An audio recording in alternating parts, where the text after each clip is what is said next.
She knows housing is a human right and a pathway to the middle class. Where you live determines what schools your children go to, what health care you receive, and whether you can get a good job without spending hours commuting. Where you live, too often, determines how you live. Donald Trump has no idea how housing works for everyday Americans. He doesn't care. He started his career being sued for denying housing to Black families.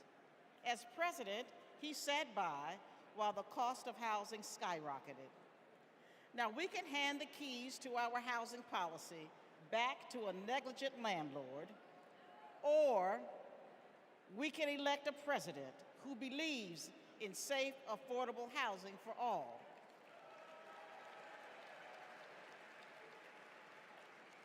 Let's ensure we have an opportunity economy by voting for Kamala Harris.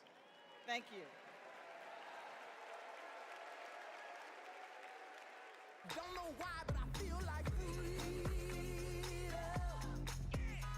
I'm Matt, and I'm a former Trump voter. Hi, my name is Dave from Pennsylvania. I'm a two-time Trump voter, 2016 and 2020. I voted for Trump before, but I'm not going to do that again. I think his agenda has really been awful for America. He doesn't care about ordinary people. He's never been one, never known any.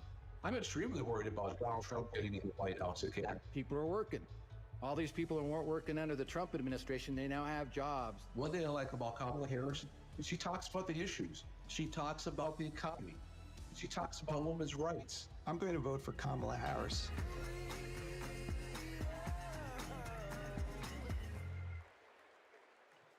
Please welcome California Representative Ted Lieu.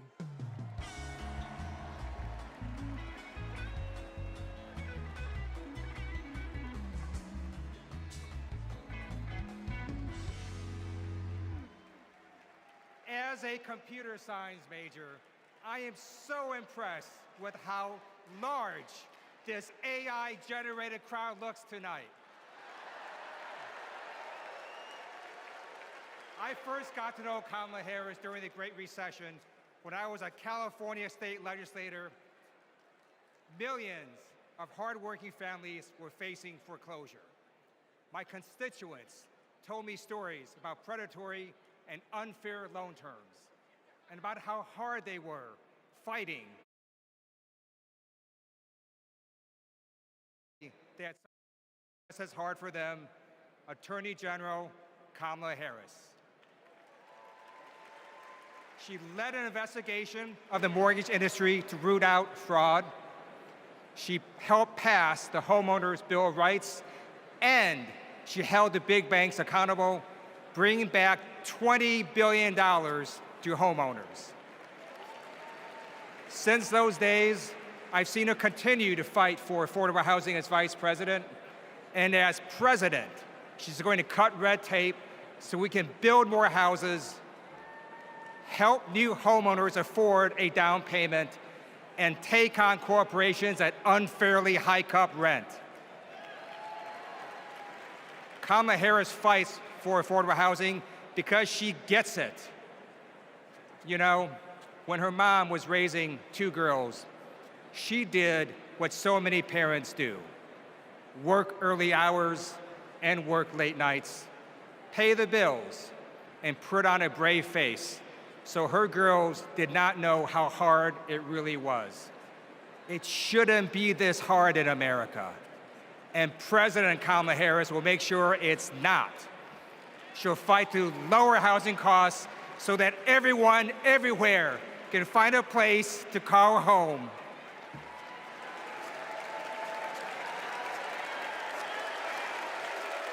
Don't know why, but I feel like freedom.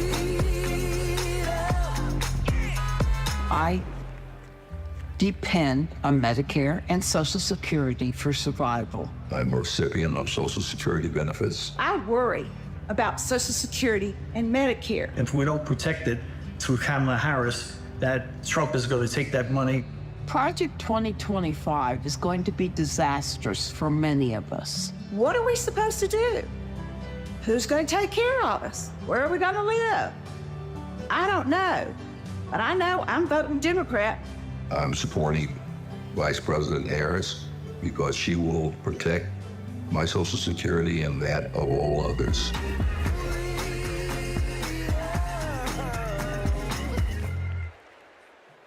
Please welcome Wisconsin Senator Tammy Baldwin.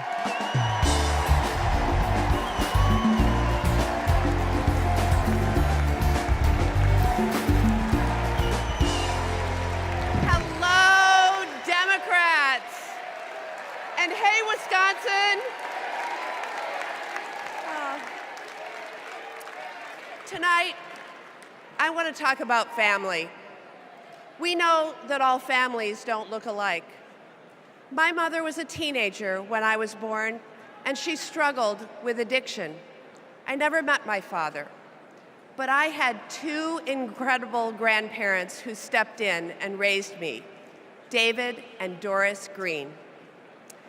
Everything I know, I learned from them. In every way a child needs, my grandparents were there for me.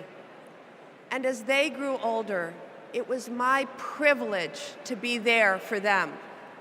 So when I work to protect Medicare and Social Security, I do it with a personal knowledge of what those big programs meant in small but deeply meaningful ways to my grandparents.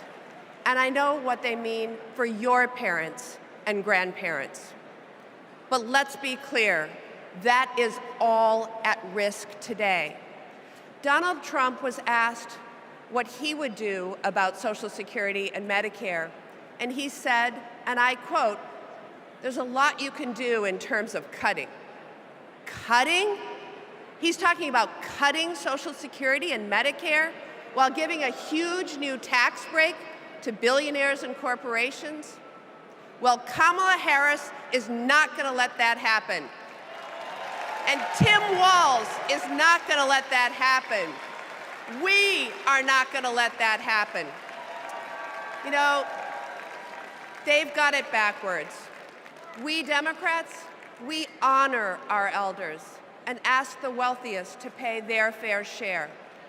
Wisconsin's state motto is forward, and my friends, that's where we're headed.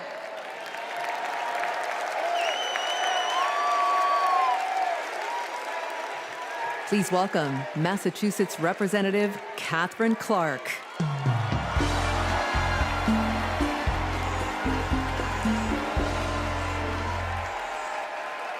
I am a proud mom of 3. And when my kids were young, I sat down with my husband to go over our bills. We realized that my entire income went to paying for childcare. We asked ourselves, how on earth will we make this work? So many parents will tell you a similar story. They'll tell you that preschool can cost as much as rent, or that they drive over an hour just to find childcare. They'll tell you that the workers who watch their children have it even worse. When parents have to choose between their kids and their jobs, businesses are hurt too. We shut out talent. We lose the prosperity parents could create. Childcare makes our economy run. And yet, Donald Trump's Project 2025 will eliminate Head Start, close classrooms, raise the cost of care. And J.D. Vance says affordable childcare is class war against normal people. You know what normal people want? A president who understands this shouldn't be so damn hard. That's Kamala Harris. She's seen this firsthand. You've all heard Kamala talk about her mother. She was both a brilliant scientist and a devoted mom. She had to fight to make it all work, to raise her daughters, to pay the bills, to keep the career she loved. Kamala and Tim know that when everyone can find and afford childcare, our kids and our communities will thrive. Our middle class will grow. So let's put childcare at the top of the agenda. Let's build a future worthy of our children. Let's elect Kamala Harris and Tim Walz.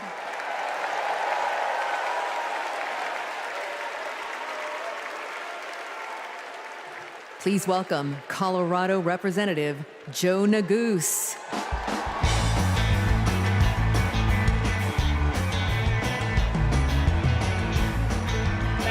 Thank you. Good evening, Chicago. My name is Joe Neguse, and I represent the great state of Colorado in the U.S. Congress.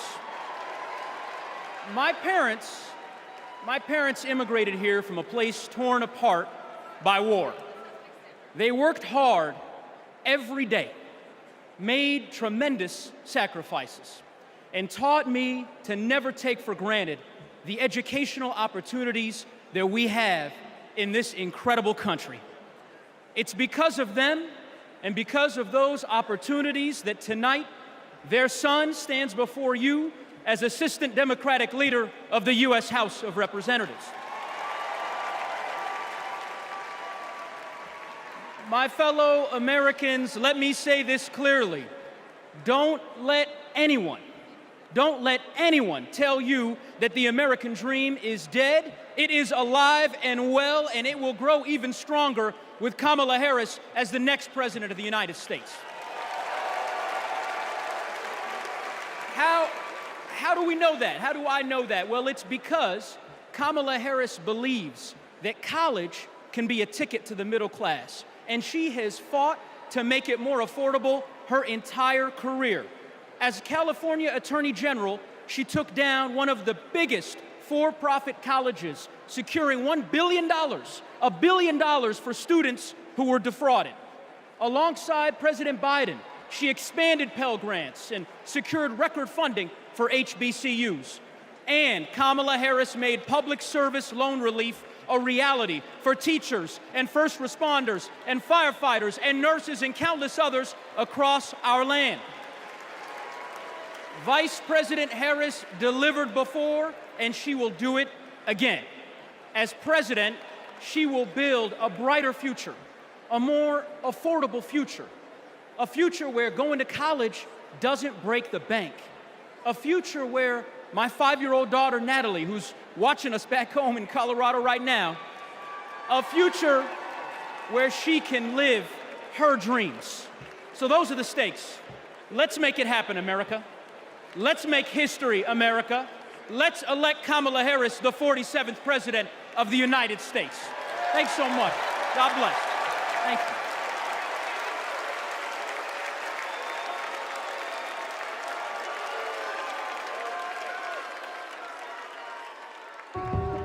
I basically worked in public service my entire adulthood, over 27 years. Seeing my mom work in the public service sector, it was actually inspiring me, and I'm like, she gives more to the community than she is for her own self. As a single mother, I knew I wanted my daughters to have a better life than I did. So I said, you know, going to school will help me. I would see her move like the bills to the side, but I know she was mounting. I know she was drowning in student loan debt. Then eventually my loans got to $800 a month. I paid it. I did what I was supposed to do. But I was like, oh my God, I'm gonna be in debt until the day I die. When the Biden-Harris administration first announced the public service loan forgiveness, and I'm rushing to my mom, like, apply for this, apply for this. I'm sitting at my desk, opening up my mail. It says, thank you, Kelly, for public service. Your loans now have been forgiven. Took a deep breath, and I screamed. I had to pinch myself. I had to see if this was really happening. Seeing my mom finish her higher education was life-changing. I don't think anything can ever stop me from my goals because I saw her do it as a single parent with twin girls, with life pushing her down so many ways, but she continued to rise up. She has been the force, the motivation for me to want to continue to work in the public service agency. With this loan forgiveness, I can plan for my future. I was able to purchase my very first home. It creates great opportunity for my daughters. It creates stability. Thank you, Vice President Harris and the entire administration. I just want to thank you again and again and again. Thank you so much.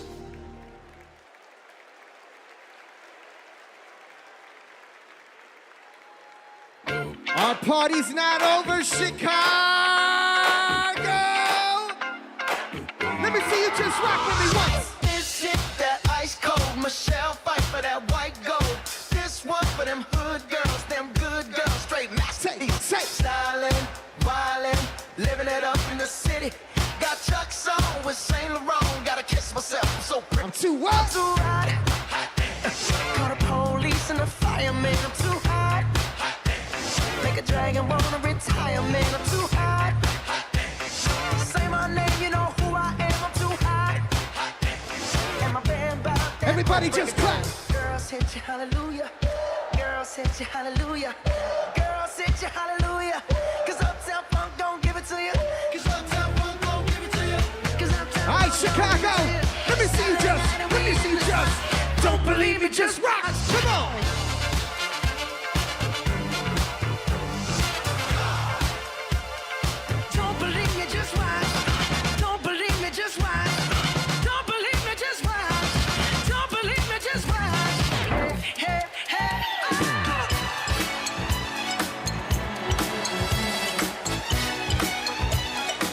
Anybody here ready to have a great time with me tonight? Let me hear you make some noise. I'm DJ Metro from Chicago. Let's go.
I'm DJ Metro. I'll be back for more later.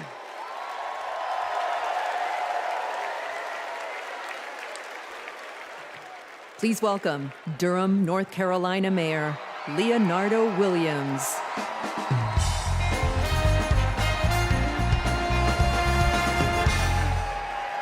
Hailing from the Tar Heel State, home of Duke University and North Carolina Central University, I am Mayor Leonardo Williams from Durham, North Carolina. You know, several years ago, my wife Zweli and I started cooking for our community.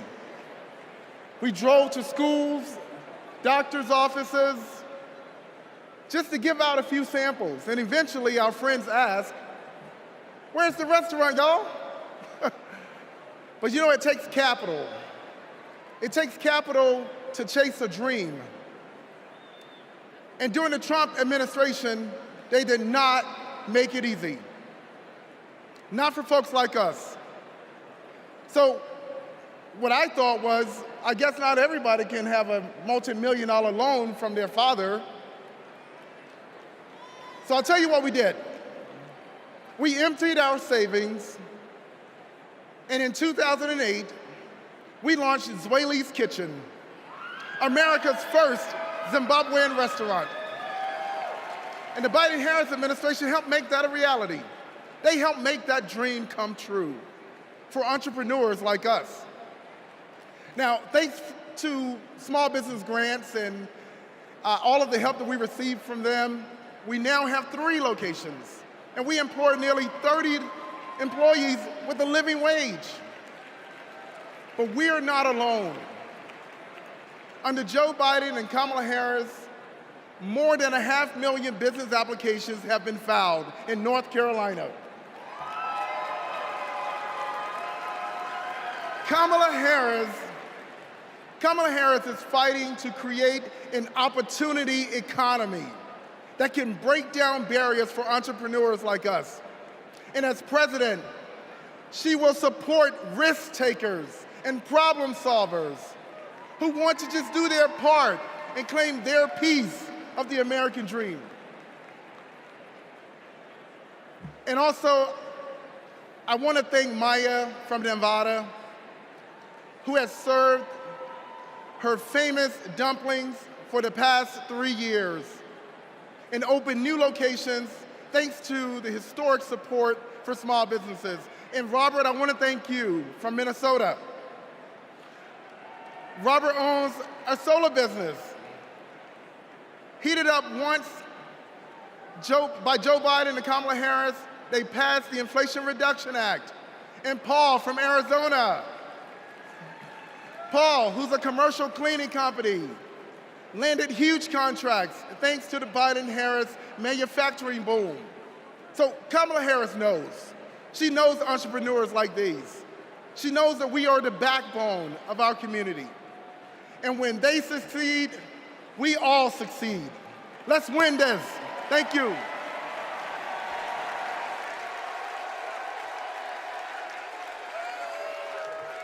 Please welcome Illinois Representative Raja Krishnamurthy.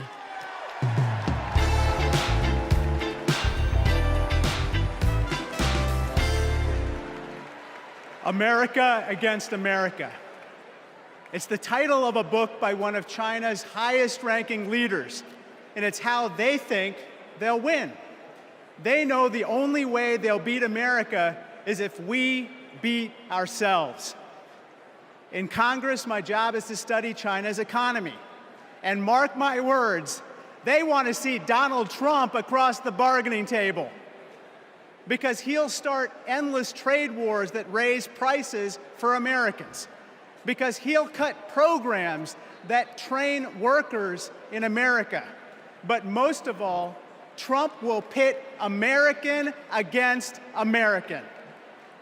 And that's what China wants, for us to fight amongst ourselves, because that's how we lose. But we're not going back. What does Kamala Harris tell us? When we fight, we win. Because Kamala Harris knows how we fight best, not American against American.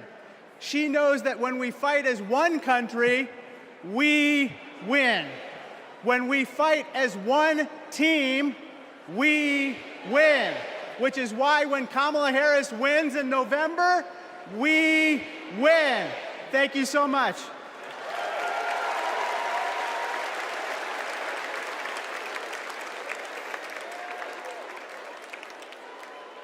We believe in a future where every person has the opportunity to build a business, to own a home, to build intergenerational wealth, a future with affordable health care, affordable child care, paid leave. And all of this is to say, building up the middle class will be a defining goal of my presidency.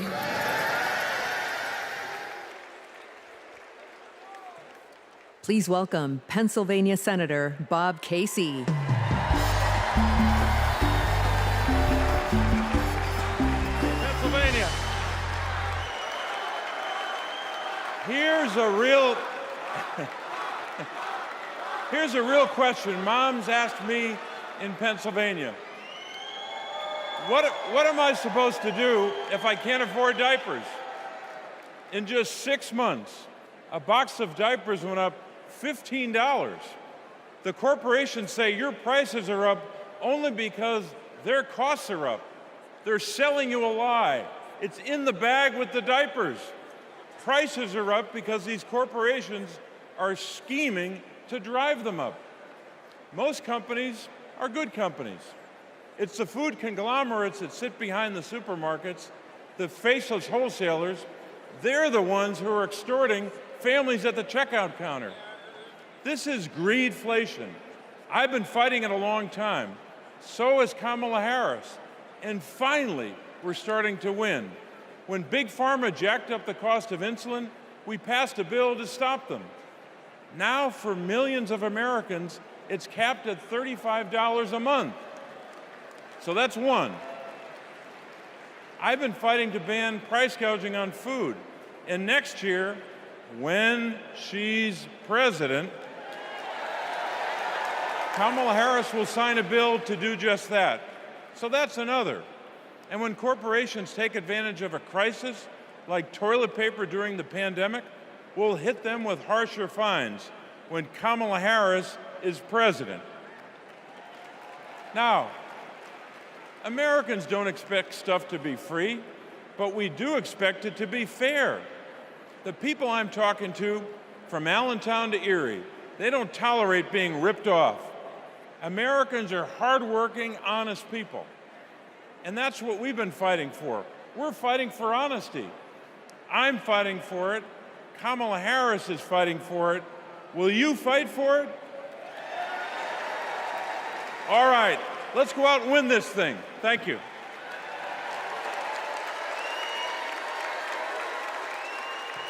Please welcome Massachusetts Senator Elizabeth Warren.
What I love best about Kamala Harris?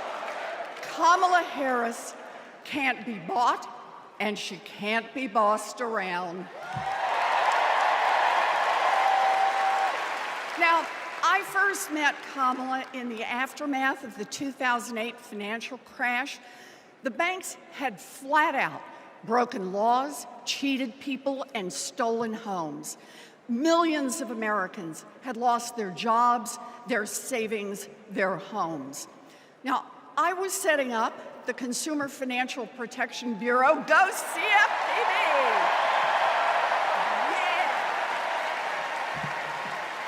Kamala was protecting families as California's Attorney General. You bet. And Donald was scamming students at Trump University and trying to make money off people losing their homes. Kamala Harris stepped up. She enforced the law, she fought the giant banks, and she delivered billions of dollars of help for families.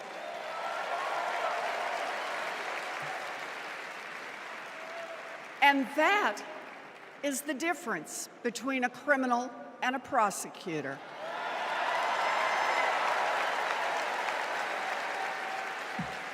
You know what else I love about Kamala? She gets it. We need to make life more affordable for working people. Yeah. Donald Trump, the felon, has no plans to lower costs for families. He doesn't know how, and basically, he doesn't really care. When did he ever fill up a gas tank or worry about a grocery bill? The only bills he worries about are from his criminal defense lawyers.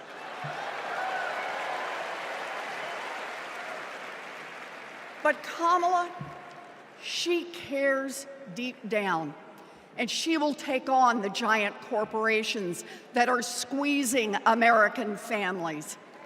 In fact, it's something she's done before. During the California wildfires, she went after the price gougers. During the pandemic, we worked together in the Senate to stop price gouging. And as president, she will lower costs for your family. She'll take on the Wall Street firms that buy up millions of houses and apartments and then jack up the rent. She'll take on drug companies that charge an arm and a leg for prescriptions. She'll take on corporate monopolies that rip off consumers and billionaires who don't pay taxes.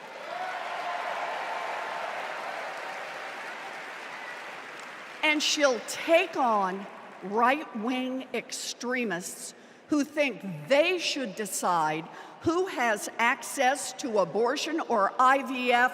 Kamala will protect abortion rights nationwide. Yeah. And there it is. Groceries, gas, housing, healthcare, taxes, abortion. Trust Donald Trump and JD Vance to look out for your family? Shoot, I wouldn't let those guys, I wouldn't trust them to move my couch.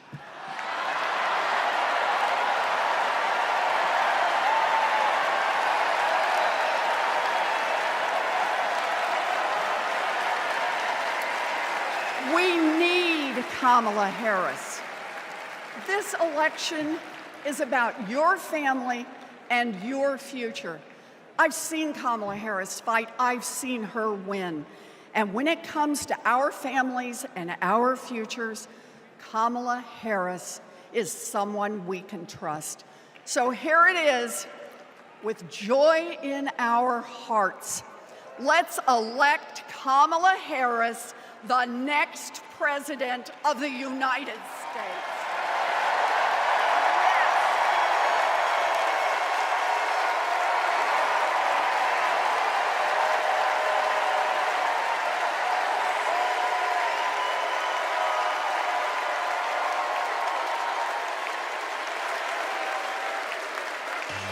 Our party is nowhere near over, Chicago! We're gonna do this real big because we got a good feeling about this presidency. Now let me see your hands up one time. I got a feeling that tonight's gonna be a good night. That tonight's gonna be a good night. That tonight's gonna be a good night. That tonight's gonna be a good night. That tonight's gonna be I want to see everybody losing their minds. 1, 2, now everybody party. Tonight's the night. Let's live it up. I got my money. Let's spin it up. Go out and smash it. Like, oh my God.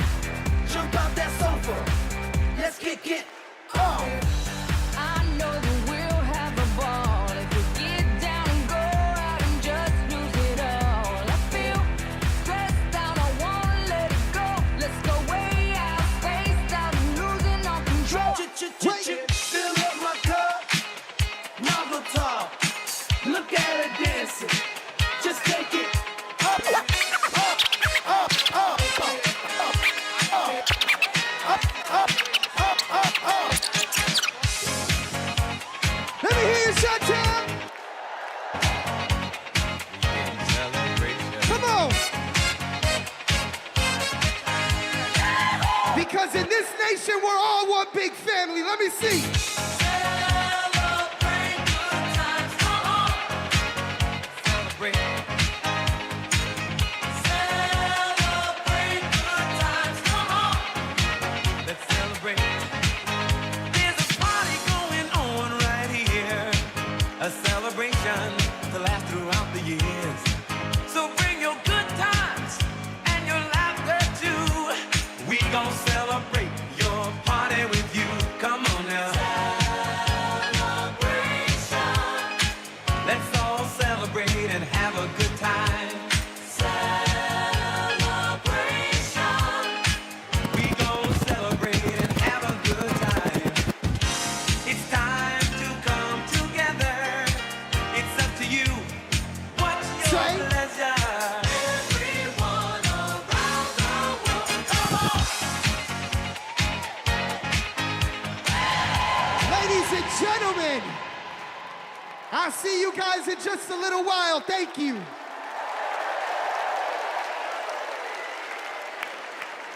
Woo! We've got ourselves a party in here, Chicago.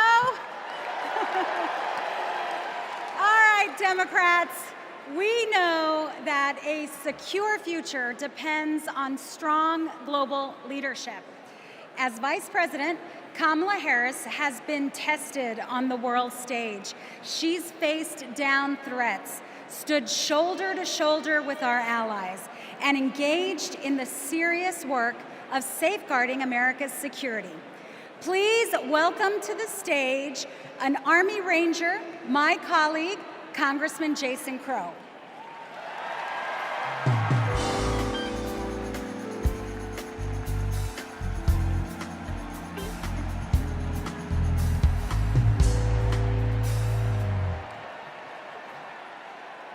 Before serving in Congress, I was a paratrooper and an Army Ranger. Over 100 combat missions in Iraq and Afghanistan taught me what really makes America strong and secure. You see, it's not tough talk, it's not chest thumping, because in war, talk is cheap. And trust me, I know a couch commando when I see one.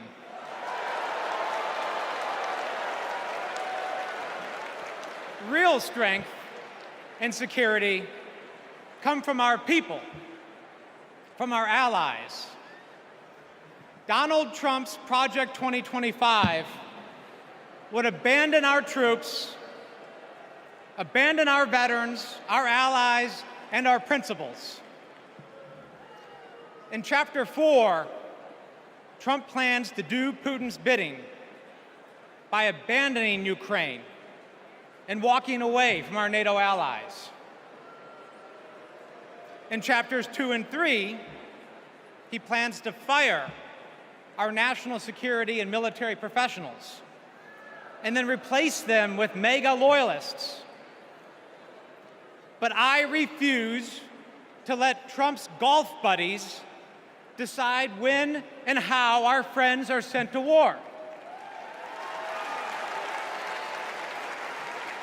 When we join the military, we raise our right hand and we take the oath. We know that it comes with sacrifice, but we also know that it comes with a promise that America will have our back. Trump will break that promise. In fact, in Chapter 20 of Project 2025, he plans to slash veterans' benefits and then privatize VA health care. As a paratrooper, we learned that the leader of the unit jumps first. and then the others follow. Leaders always go first. But Trump, he would push your son or daughter out of the plane and then abandon them when they come home. Our troops deserve a commander-in-chief who will always have their back. That leader is Kamala Harris. And together, we will make Kamala Harris our next commander-in-chief.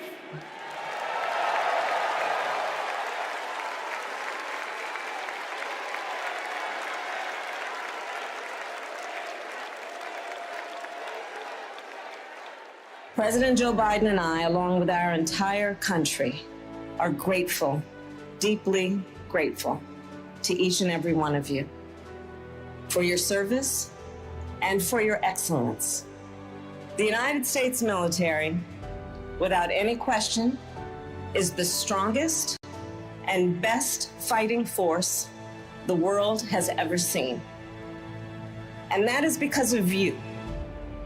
Each one of you. Please welcome Michigan Representative Alyssa Slotkin.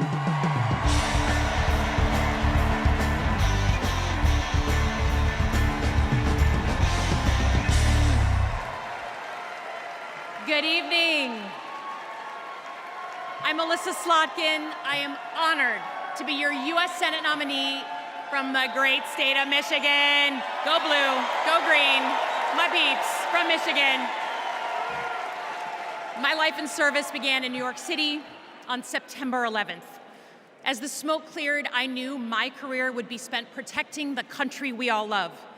I was recruited by the CIA and served 3 tours in Iraq alongside our military. And I worked at the White House under presidents of both parties, and as an acting Assistant Secretary of Defense under President Obama. I want to talk tonight about national security, because the choice in November is stark. America retreating from the world or leading the world. Trump wants to take us backwards. He admires dictators a lot. He treats our friends as adversaries and our adversaries as friends. But our vision is based on our values, the values that took us to the shores of Normandy and helped us win the Cold War. We believe America should inspire and lead at home and abroad. We recognize that it's not just about having a strong military, but about tackling global challenges like AI and climate change together. And guess what? That takes friends. You gotta have friends to do that. Vice President Harris understands our strength abroad is inextricably linked to our strength here at home. Our schools, a strong middle class, and the health of our democracy. So, for everyone here and everyone watching, I want you to proudly claim your patriotism. You are here because you love your country. Do not give an inch to pretenders who wrap themselves in the flag, but spit in the face of freedoms it represents.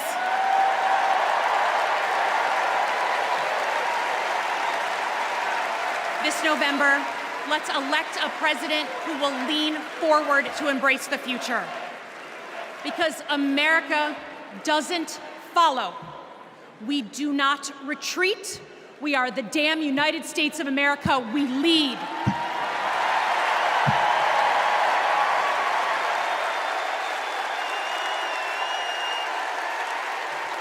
Please welcome New York Representative Pat Ryan.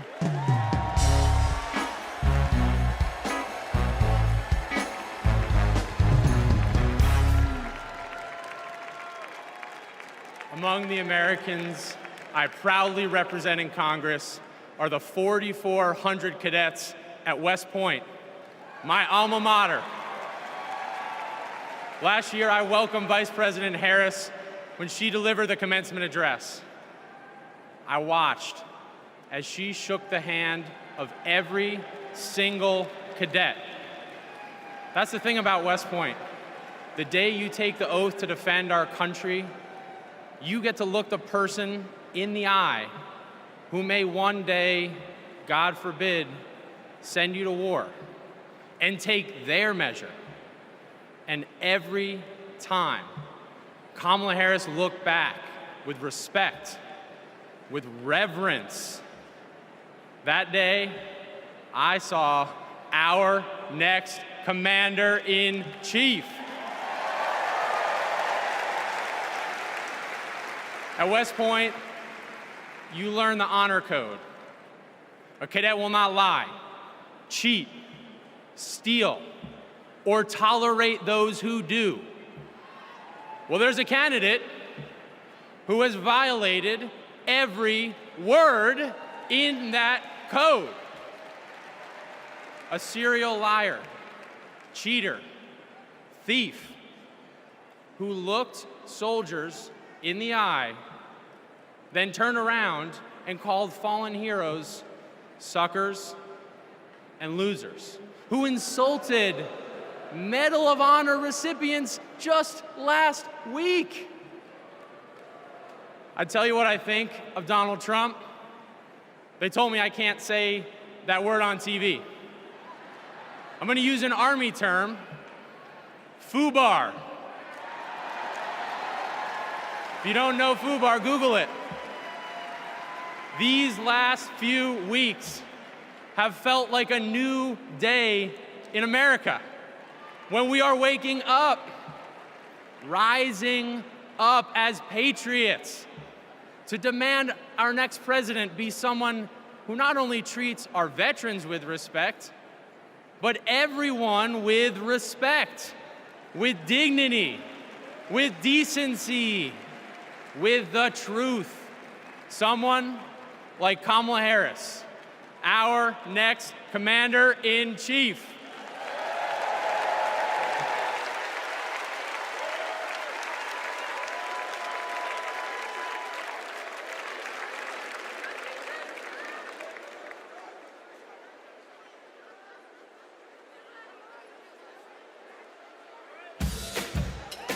We are not done.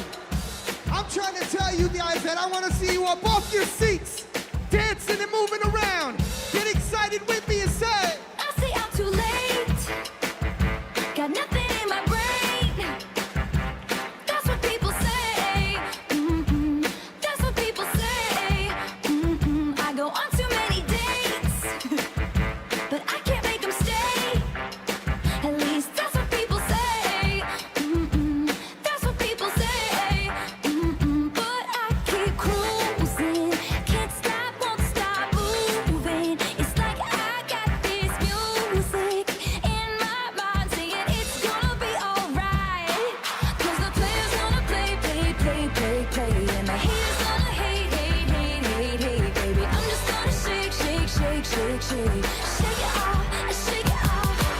Heartbreakers gonna break. And the fakers gonna fake. Baby, I'm just gonna shake. Wait. Shake it off. Hold on.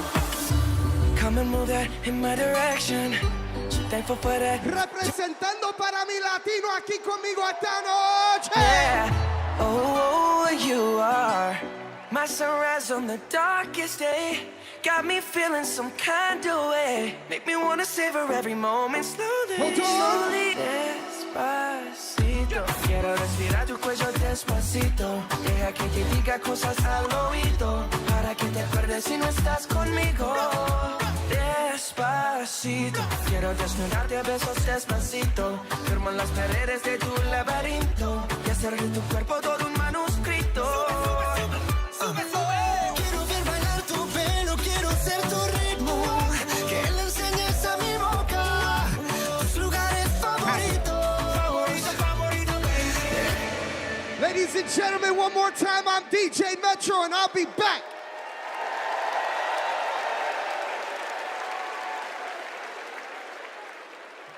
Please welcome the president of the National Action Network, Reverend Al Sharpton.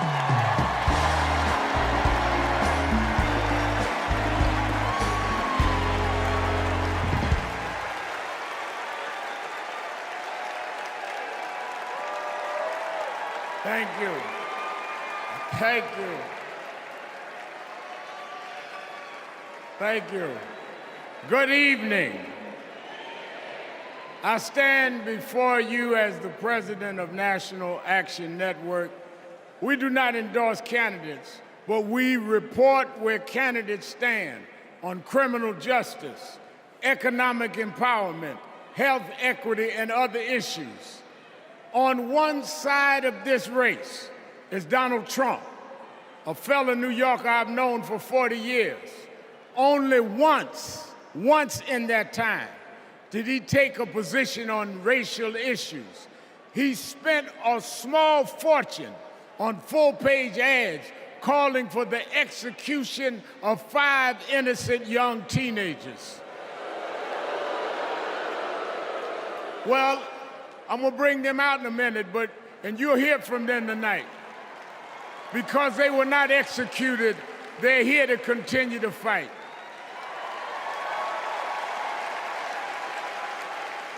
But it was there that I saw Trump love to fan racial flames.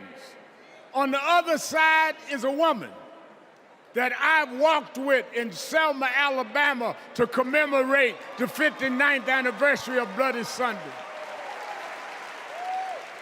Kamala Harris spoke to me that day about unity and passing bills. All I ever heard from Donald Trump was how he can get an advantage. I see one candidate who wants to protect the right to vote, while the other has tried to cook up 11,000 votes in Georgia.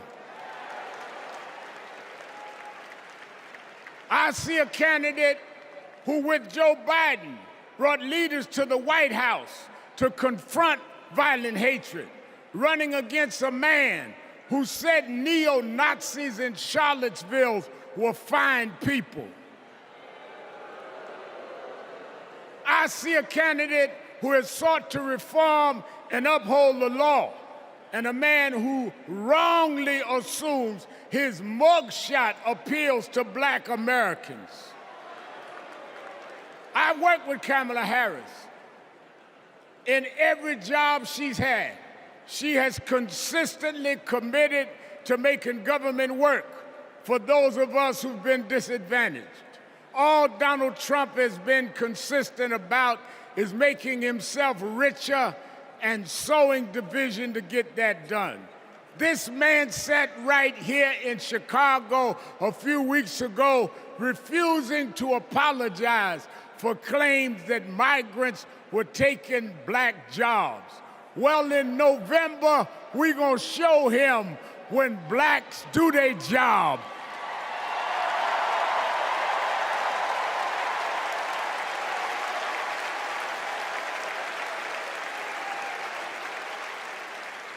And we are going to join with whites and browns and Asians, and we're going to do a job on those that have done a job on us.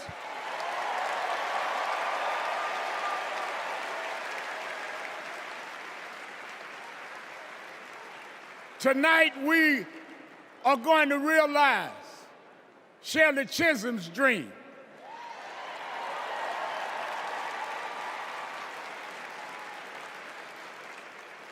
"52 years ago, I was one of the youth directors in her campaign for president. And 52 years after she was told to sit down, I know she's watching us tonight as a Black woman stands up to accept the nomination for President of the United States.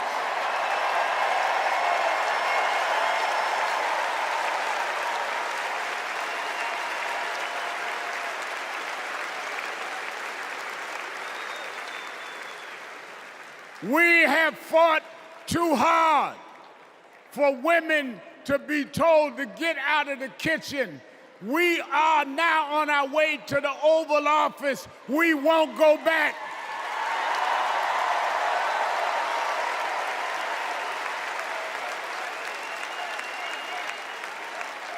We fought hard. We fought hard for LGBTQ loved ones to get out the closet. We won't go back.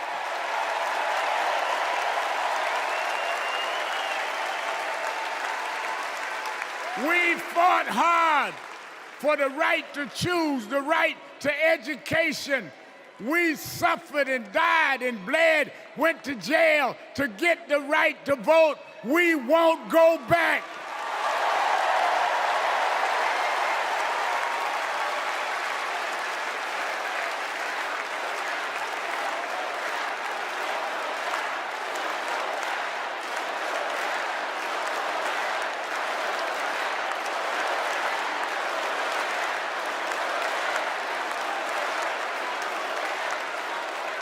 So we must be committed, no matter how the Supreme Court tries to roll back on civil rights, no matter what the amount of money they have. We are here because others fought and suffered for us, and we vowed tonight we won't go back.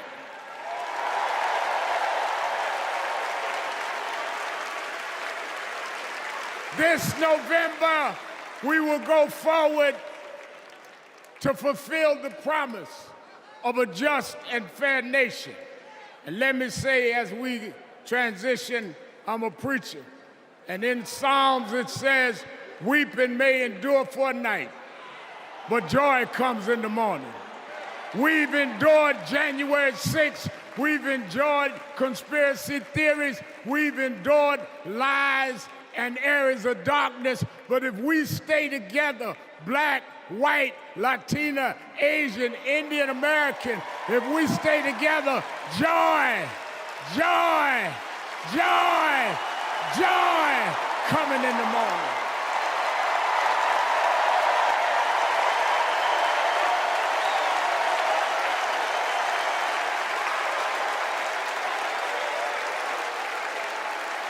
I want to now, since I was a teenager, I was mentored by Reverend Jesse Jackson.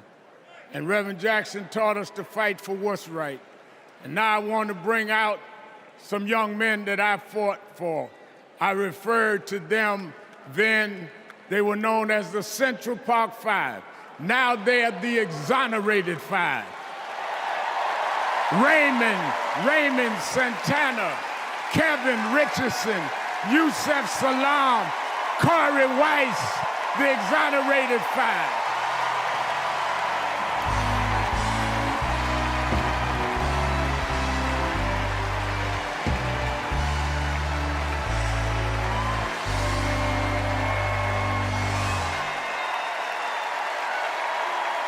We won't go back.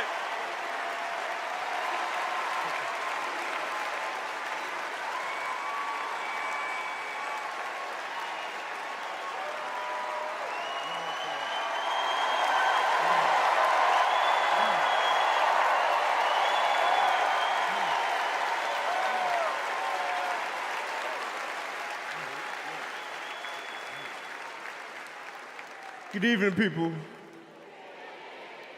My name is Corey Wise. 35 years ago, my friends and I were in prison for a crime we did not commit. Our youth was stolen from us.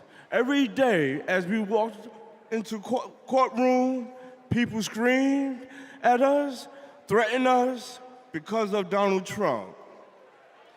He spent $85,000 on a full-page ad in the New York Times, calling for our execution.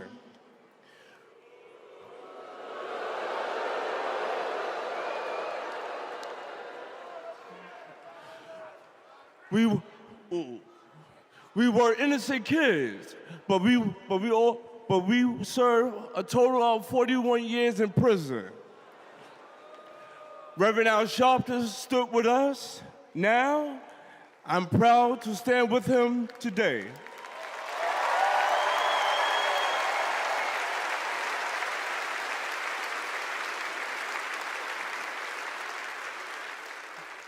Vice President Kamala Harris has also worked to make things fairer. I know she will do the same as president. Now, approve that message.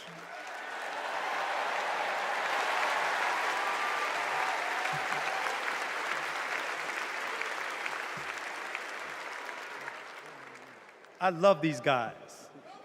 These are my brothers. These are my brothers. Yes, indeed. America. I am Yusuf Salaam.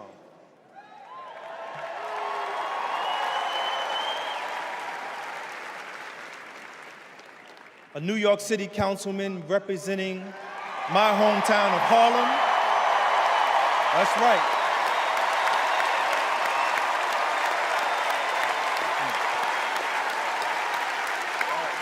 Man. Representing my hometown of Harlem, USA. And listen, as my friend Corey Wise just said, 45 wanted us unalive. He wanted us dead. Today, we are exonerated because the actual perpetrator confessed and DNA proved it. That guy says he still stands by the original guilty verdict. He dismisses the scientific evidence rather than admit he was wrong. He has never changed, and he never will.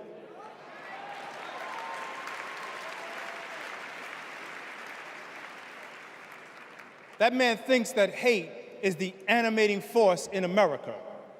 It is not. We have the constitutional right to vote. In fact, it is a human right. So let us use it. I want you to walk with us. I want you to march with us. I want you to vote with us.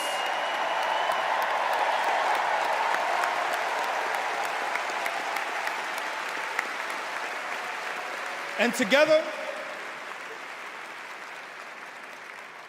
and let me tell you, this is going to be so beautiful. And together, on November 5th, we will usher in Kamala Harris and Tim Walz into the White House.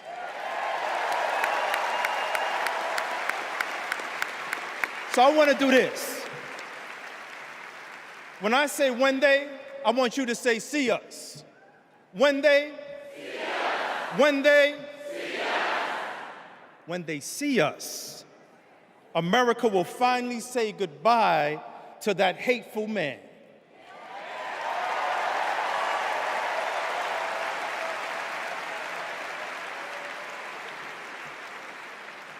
We will say what I have said after 7 long years of wrongful incarceration.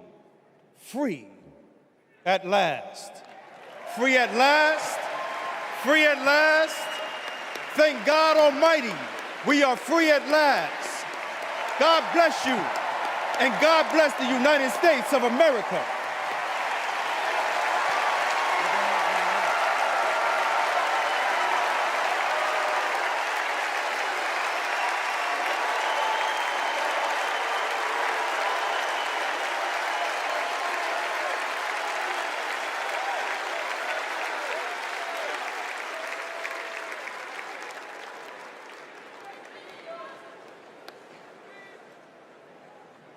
Wow. Our country is built on justice, and people's lives, as we just heard, can be harmed when we fail to do justice. But Kamala Harris fights to do justice. No one knows that better than the prosecutors who fought alongside her. These are their stories.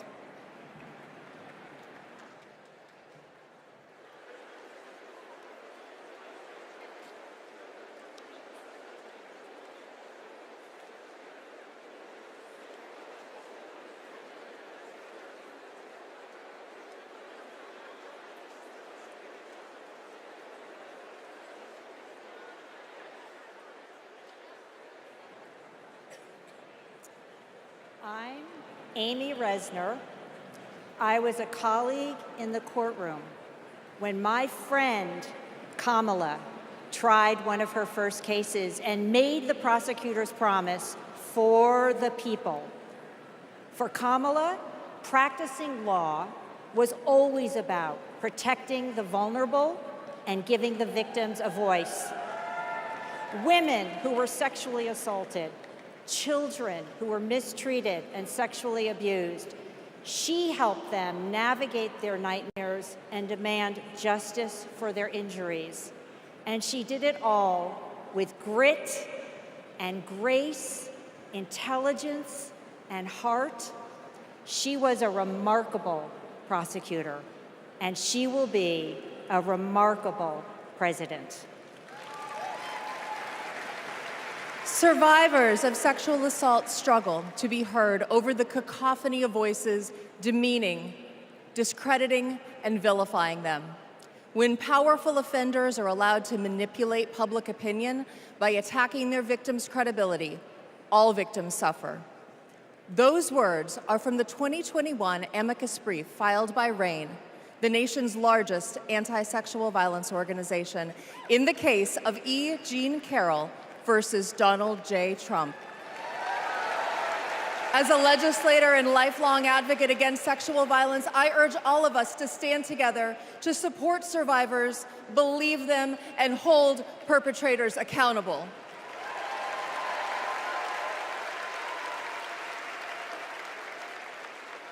I'm Lisa Madigan, former Attorney General of Illinois. I worked with Kamala Harris during the Great Recession to protect homeowners from foreclosure. As Attorney General of California, Kamala met thousands of people on the verge of losing their homes and their faith in the American dream. She demanded big banks provide mortgage relief to allow families to stay in their homes. She stood her ground, and together, we prevailed. For as long as I have known her, Kamala Harris has always taken principled positions and never wavered. Thanks to Kamala's determination, countless Americans have a home they can call their own.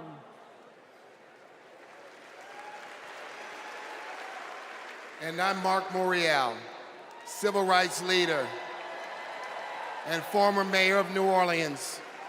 In the 1970s, Donald Trump was sued for refusing to rent his apartments to African Americans. His employees were told, put those applications in a drawer and leave them there. It was straight up housing discrimination. It was racism, and civil rights advocacy put an end to it. Kamala Harris has a plan to build more housing, keep rent prices fair, and help more people own homes. Donald Trump, you denied black people the American dream, and Kamala Harris is creating a future where every family, yes, every family has a place to call home. I'm Nathan Horns. In 2010, I went to college in California to pursue my dreams, but ended up with a nightmare. Corinthian Colleges was a predatory for-profit chain. They defrauded more than 500,000 students and burdened us with loans we could never repay. Then, Kamala Harris stepped in. As Attorney General of California, she stuck up for students. She prosecuted Corinthian, and as Vice President, she stuck with us. As we fought and we organized for debt relief, the Biden-Harris administration came in, canceled all Corinthian student debt, and gave us back our futures. My name is Tristan Snell, and I prosecuted Trump University.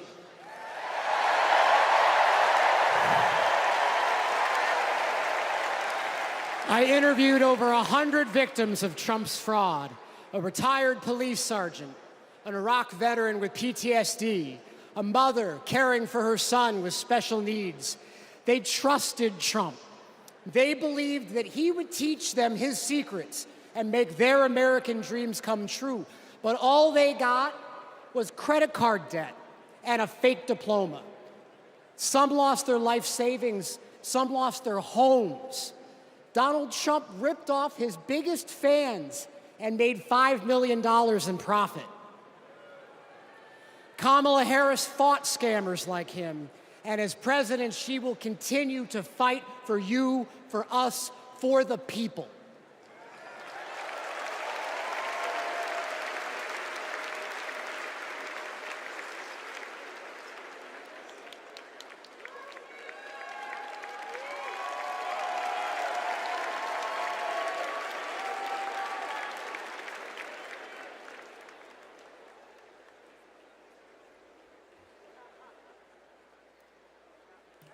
Please welcome Massachusetts Governor Maura Healey.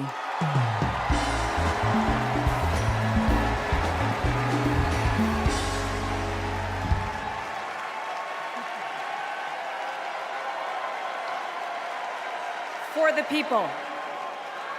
Those three words define the role of a prosecutor. To serve not only our clients in the courtroom, but our community and our country. To give people a sense of security and safeguard the principles that hold our nation together. To stand up to abusers and bullies, and stand up for the voiceless and the vulnerable. In other words, exactly what Kamala Harris has done her whole life.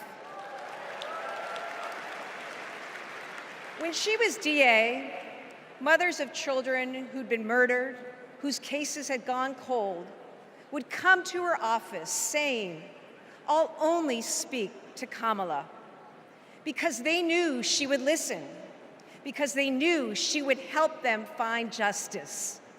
And she did. That's the Kamala Harris I know. A few weeks ago in Massachusetts, I watched a little girl meet the vice president. Her eyes were so wide, as open as the future. Kamala asked her about the summer, her basketball camp, and what position she likes to play. The little girl said to her, "Anything but defense." Kamala put her hand on her shoulder and replied, "Me too. I love offense." That's what it means to be for the people. Kamala Harris fights for all Americans. She stays on offense and she wins. And I know that she'll fight with the same passion, the same determination as President of the United States. I can't wait to see her prosecute the case against Donald Trump on the debate stage in September.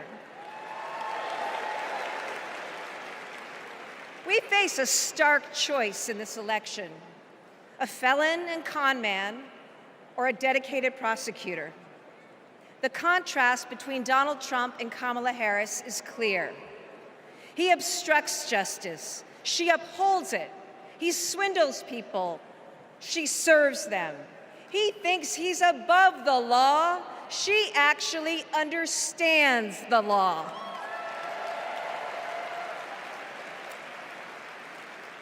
That's what this election comes down to. One candidate who's out for himself, or Kamala Harris for the people. It's a battle for the future of our nation. And tonight, we will prove beyond a reasonable doubt that Kamala Harris should be, she must be, the next President of the United States. Thank you.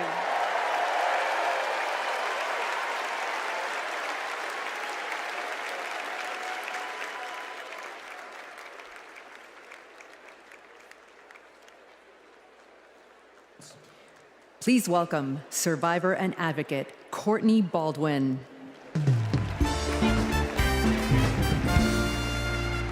Good evening, Chicago. I'm Courtney Baldwin.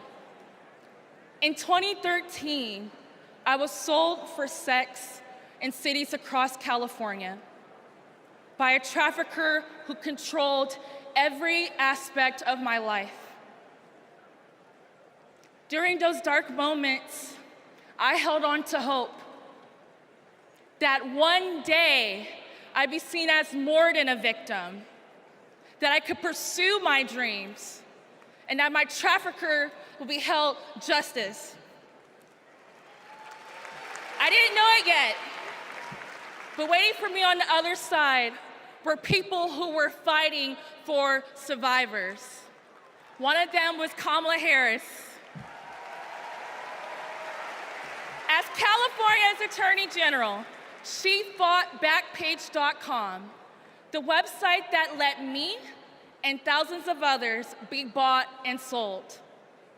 She filed criminal charges against its owner that shut down the website for good. No one has ever done that.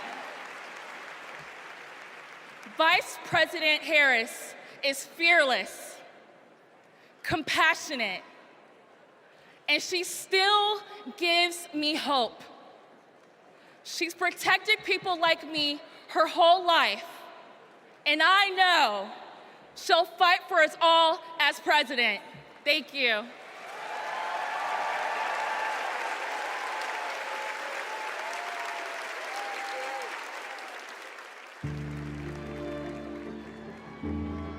We have to wake up at 2 a.m. in the morning. It's the only way to beat the Phoenix heat. It's just like opening an oven. I work on the light rail. It's a good way to tackle the climate crisis, but the clock is ticking. Climate change is one of the greatest con jobs ever. All of this with the global warming and a lot of it's a hoax. It's a hoax. Hurricane Beryl is the earliest Category 5 on record. Climate change isn't a hoax, and it's not happening in the future. It's happening right here, right now. Here in Phoenix, the most consecutive 110+ degree days in a row. Trump is pouring gasoline on the fire. He proceeded to solicit $1 billion from the fossil fuel companies because, if elected, he would roll back environmental rules and repeal regulations. Trump's Project 2025 agenda gives tax breaks to big oil and completely tramples the middle class. Trump would gut clean energy jobs like mine. This work gives us security and economic freedom. Trump would rip that away. Kamala Harris sees the future differently. She's a clean energy champion. She took on big oil that gouged Americans. Harris was the deciding vote that passed Democrats' epic clean energy investments.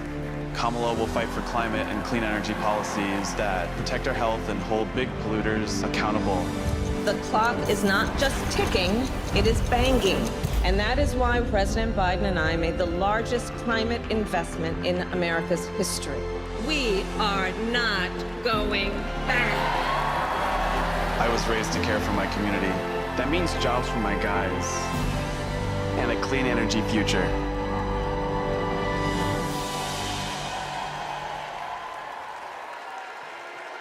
Please welcome former New Mexico Representative Deb Haaland.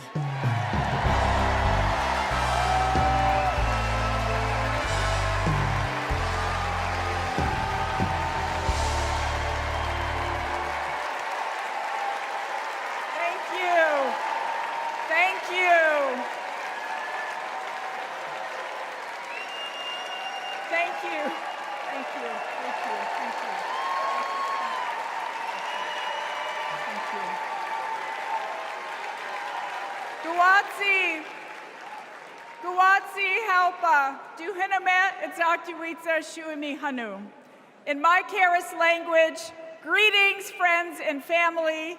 My name is Kresh Turquoise, and I'm from the Turquoise clan. 35 generations ago, my ancestors built lives in the high desert of New Mexico.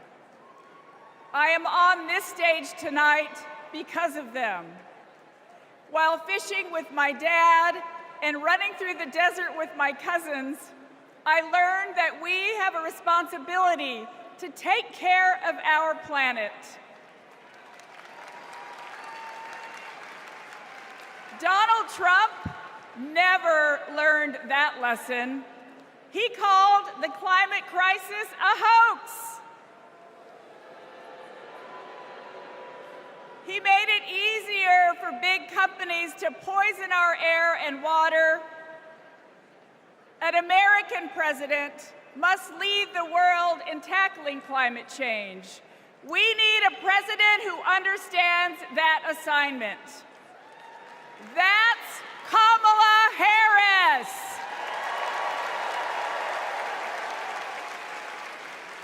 I know her record. She held polluters accountable for spilling oil into the San Francisco Bay.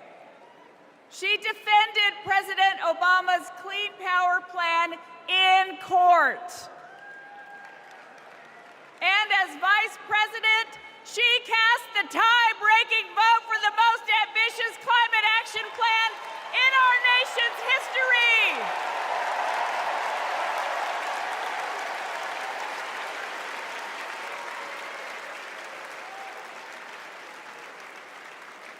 Kamala Harris and Tim Walz will fight for a future where we all have clean air, clean water, and healthy communities. Let me go back to the lesson I learned in the desert Southwest. We all have a role in protecting our Earth for future generations. So let's all be fierce, and let's make Kamala Harris the next President of the United States. Thank you all so much. Thank you. Thank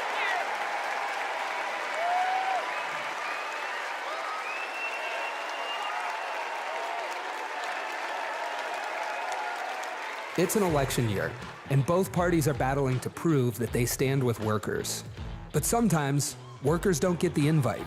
Do you know where the auto workers are? I haven't seen anybody from the UAW. Nobody from the UAW? After we struggled to find any auto workers at Trump's Rally for Auto Workers, we hit the road to find out what Democrats have been up to. The Inflation Reduction Act is helping to fuel a boom in clean energy, creating 9 million new clean energy jobs over the next 10 years, once in a generation investment. I thought that American manufacturing was supposed to be dead. Here I am looking at one of the biggest auto mega plants being built.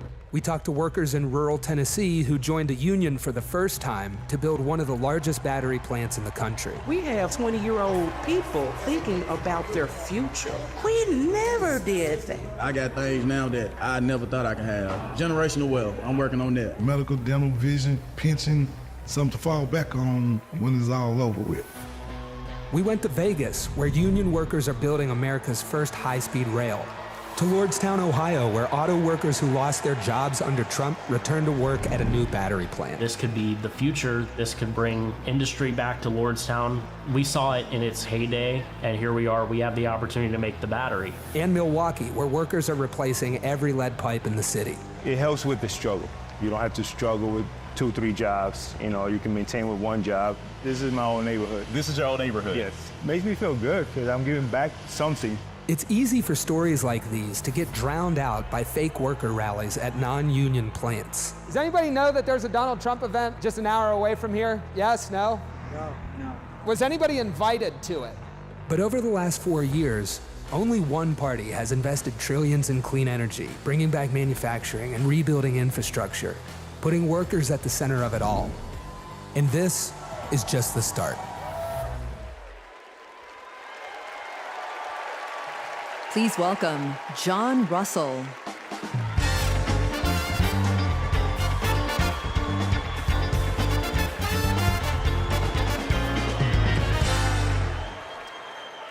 Hello, America. Thank you to the workers that make this convention happen. Let's never forget how essential all of our labor is. I come from Appalachia. We kept the lights on in this country for generations. But the wealth made by our broken backs and our black lungs never did trickle down. And Washington listened to rich men demanding that we stick with dirty energy at any cost. Across the country, working class people are looking for a political home after years of both parties putting profit above people. Now, Trump a billionaire, says that he'll take on the elites. But then he promises handouts to big oil, and he punches down at anyone with the guts to be different. But populism that insists we are too different to get along, is just divide and conquer by a different name. There's another sort of populism with roots in this party that we in West Virginia know well. They called us rednecks back in the 1920s because striking workers from all different races wore red bandanas around their necks as they fought and died for respect and a living wage. Their fight yesterday is our fight right now, right now. It is our choice to build on this progress and to create a political home for the mass of working Americans fighting for control over their government, their workplaces, and their planet. And it is our moment to live up to. Let's get after it. Thank you very much.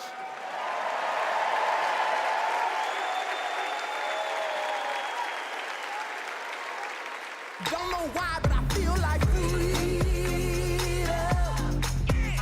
When our team of students passed one of the first climate justice policies in our nation, Vice President Kamala Harris showed up. She came to highlight our initiative because she believes in us. Last year, my dad retired after spending more than 30 years working at one of our country's most polluting power plants. Donald Trump doesn't care about people like my dad. I know Vice President Harris will put working families ahead of big oil billionaires. Kamala Harris approaches climate policy through the eyes of future generations, like mine. As new voters and as new leaders, I'm excited to join Harris in the fight for our future.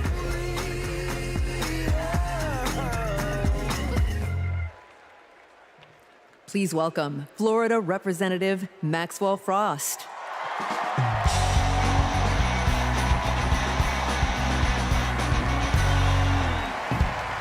I'm Maxwell Alejandro Frost, and I'm proud to be the first member of my generation in Congress. I'm also proud to represent Central Florida. You might expect me to talk about how climate change will impact our future. But as a Floridian, as a Florida man, I'm here to tell you that the climate crisis isn't some far-off threat. It is here. Donald Trump and J.D. Vance think they can divide us by saying this crisis is some type of hoax. But I've walked the streets of communities that have been forced to rebuild after hurricane flooding destroyed their homes. I've heard the stories of immigrant farm workers made to work in horrid conditions exacerbated by this crisis. And I felt the scorching record heat and know that climate change can sometimes feel like an unstoppable force. But with our movement and with organizing and an administration that cares, we are making progress. Kamala Harris and Joe Biden have proven that tackling this crisis creates jobs, that investing in clean energy protects our health, and that investing in mass public transit builds strong communities. And we must always remember that peace is essential to our climate and war destroys our environment. This election is about every drop of water that we consume and every breath we breathe. Fighting the climate crisis is patriotic. And unlike Donald Trump, our patriotism is more than some damn slogan on a hat. It's about actually giving a damn about the people who live in this country. Because when you love somebody, you want them to have clean air. When you love somebody, you want them to have safe drinking water. And when you love somebody, you want them to have a dignified job. And so, America, it's simple. Let's get to work and elect Kamala Harris and Tim Walz for our planet, for our future, for our present, and for our people. God bless.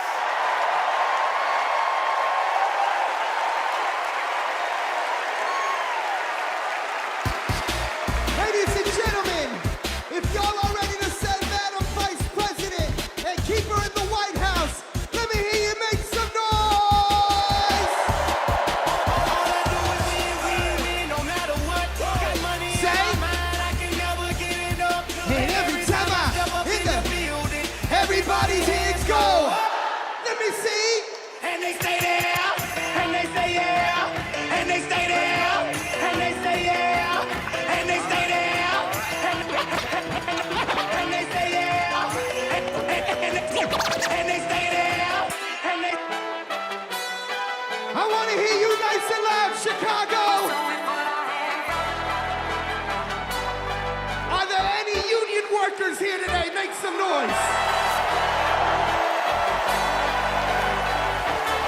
Are there any teachers in this building? Make some noise. Now everybody hands up.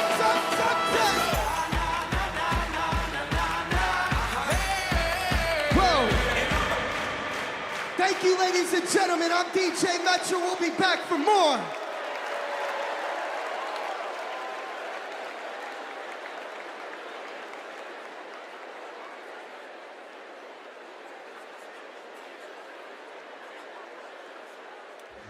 What's up, everybody? Stephen Curry here.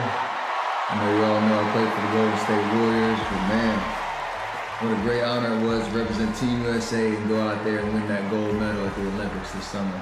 And that unity on and off the court reminded us all that together we can do all things and continue to inspire the world. That's why I believe that Kamala, as president, could bring that unity back and continue to move our country forward. This is about preserving hope and belief in our country, making sure families can be taken care of during their most precious times. I got to visit Kamala with my team in the White House last year, and I can tell you one thing I knew then and I definitely know now. The Oval Office suits her well. So in the words of Michelle Obama, do something. Go vote, be active. Let's show out in November like never before. It's been an honor for me to represent our country. It's an honor to support Kamala. So let's all do our part. God bless. Please welcome Democratic nominee for U.S. Congress in Alabama, Shamari Figures.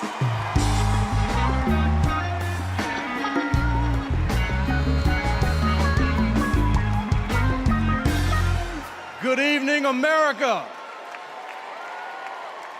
And hello, sweet home, Alabama. I am running for Alabama's 2nd Congressional District. This is the district that gave America the Tuskegee Airmen, Rosa Parks, Fred Gray, and it is the birthplace of the civil rights movement in Montgomery, Alabama. And of course, this district is home to Mr. Good Trouble himself, Congressman John Lewis. Look, my pathway to this stage was paved by a legacy of fighters. Fighters that include my mother, Alabama State Senator Vivian Davis Figures, who is here at her 11th DNC. And it also includes my father, my late father, Michael Figures, who was also a state senator and civil rights lawyer who sued the Klan into bankruptcy. Listen, all of America, all of us owe a debt to courageous freedom fighters, both known and unknown, a debt that can never be repaid. But what we can do is ensure that the work of those fighters who came before us continues, and that our sacred right to vote is always protected. Kamala Harris gets this. She's working to protect our freedoms every single day. And that's why she will sign into law the John Robert Lewis Voting Rights Act once it is introduced again by Congresswoman Terry Sewell.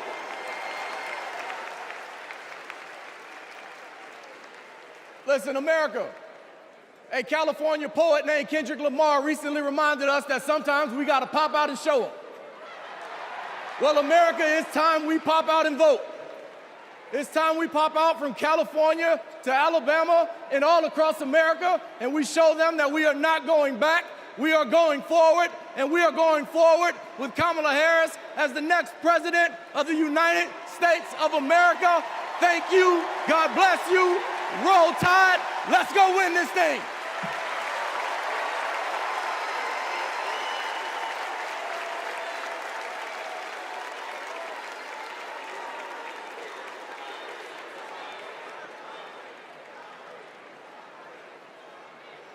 As I close out my segment tonight, I got to send a quick message. Madrecita querida, I love you. Kamala Harris and Tim Walz understand what everyday Americans are going through because unlike Donald Trump, They actually grew up in families where every dollar mattered, where everything was earned and nothing was handed to them. Our next speaker knows something about that too. Please welcome my dear friend, our fellow Texan, our next senator, Representative Colin Allred.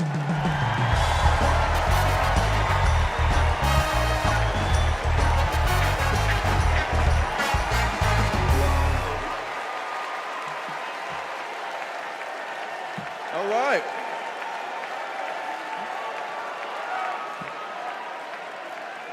Hey, everybody.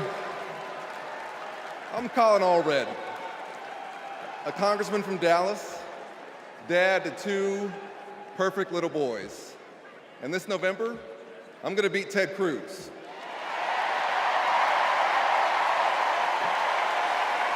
And I'm so proud to be here to support our next president, Kamala Harris. You know, like Kamala, I was raised by a single mom. Mom was a public school teacher who often worked 2 jobs to make ends meet. So when we talk about lowering costs, I think about the times when we went to the grocery store when I was growing up and swiped the debit card and said a little prayer. But my mom and my community in Texas gave me a chance to chase my version of the American dream. I played football at Baylor and in the NFL before becoming a civil rights lawyer and representing my hometown in Congress. Now I'm the guy who's going to turn Texas's Senate seat blue.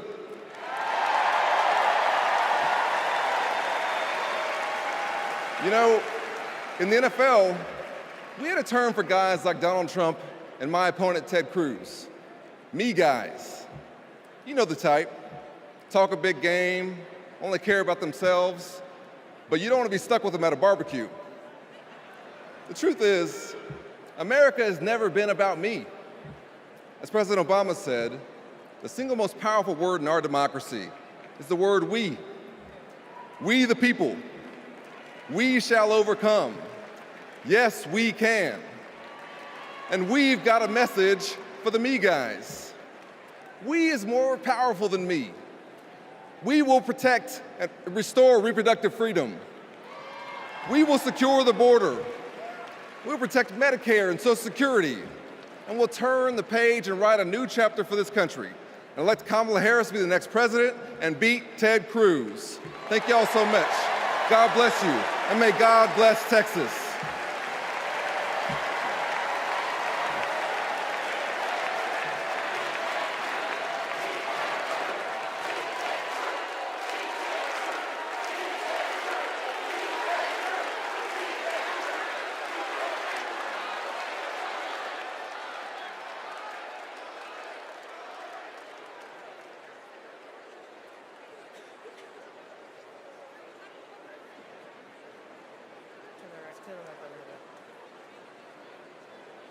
I'm Anya Cook. This is my husband, Derek, and our daughter, Anaya. 2 years ago, a miscarriage nearly killed me. At 16 weeks, my doctors told me to prepare for a stillbirth. I needed care, but my state's abortion restrictions kept it from me. I miscarried in a bathroom. I'll never forget my husband's face as he tried to stop the bleeding, trying to do what doctors should have been doing. When I reached the hospital, I'd lost nearly half the blood in my body. I can't change the past, but we can choose a different future.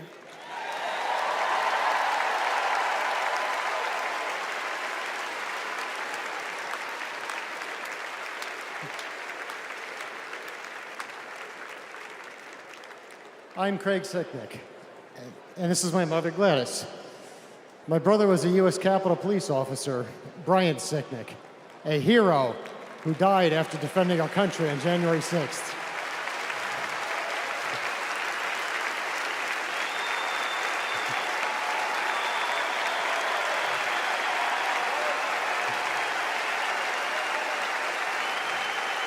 My family knows how dangerous Trump is. He incited the crowd, while my brother and his fellow officers were putting their lives at risk. We need a real leader, not an autocrat who is stuck in the past. Brian, we miss you every day.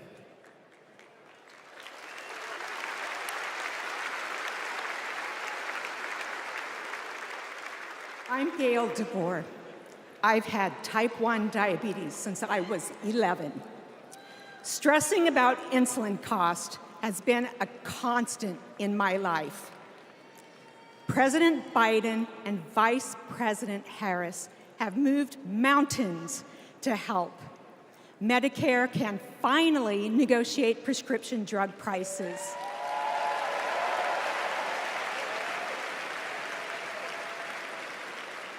Insulin is capped at $35 for Medicare recipients.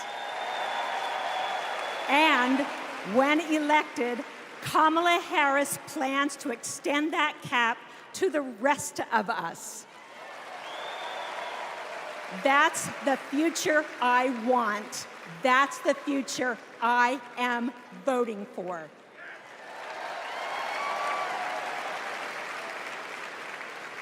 I'm Wani Romero, owner and CEO of Mothership Coffee in Las Vegas. I put in work to build my business. When COVID hit, this administration's support kept us moving. I hired staff and we grew. We've more than doubled in size since the pandemic, and it's just not us. Over the last 4 years, 19 million new business applications have been filed. Like Trump, I grew up in Queens, but unlike him, I built my business with grit. That's my story. That's the American story. Let's turn the page on Trump.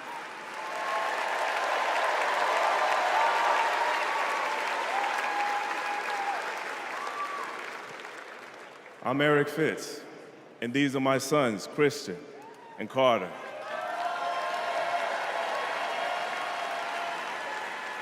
I always try to set an example for my boys, to teach them compassion, accountability, and resilience. I want those values to be reflected in our leaders. I don't want to have to turn off the TV because our president is lobbing insults or telling lies. I'm tired of all of the hate. It's time to move forward together and build a country our kids can be proud of.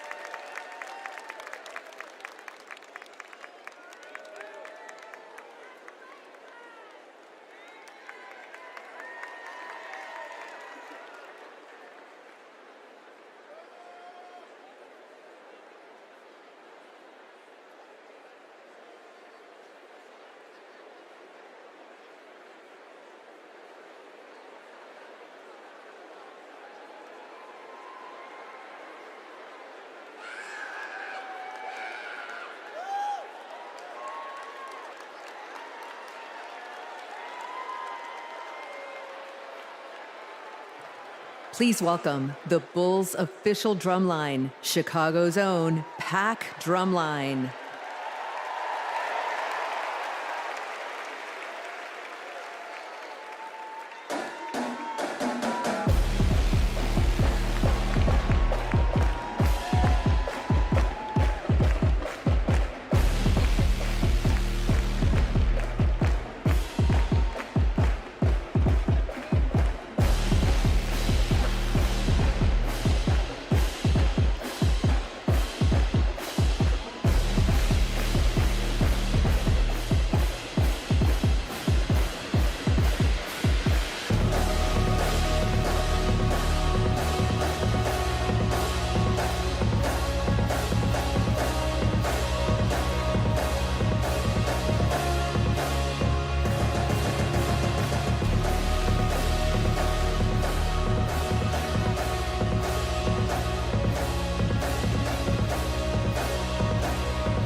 Party's not over, Chicago!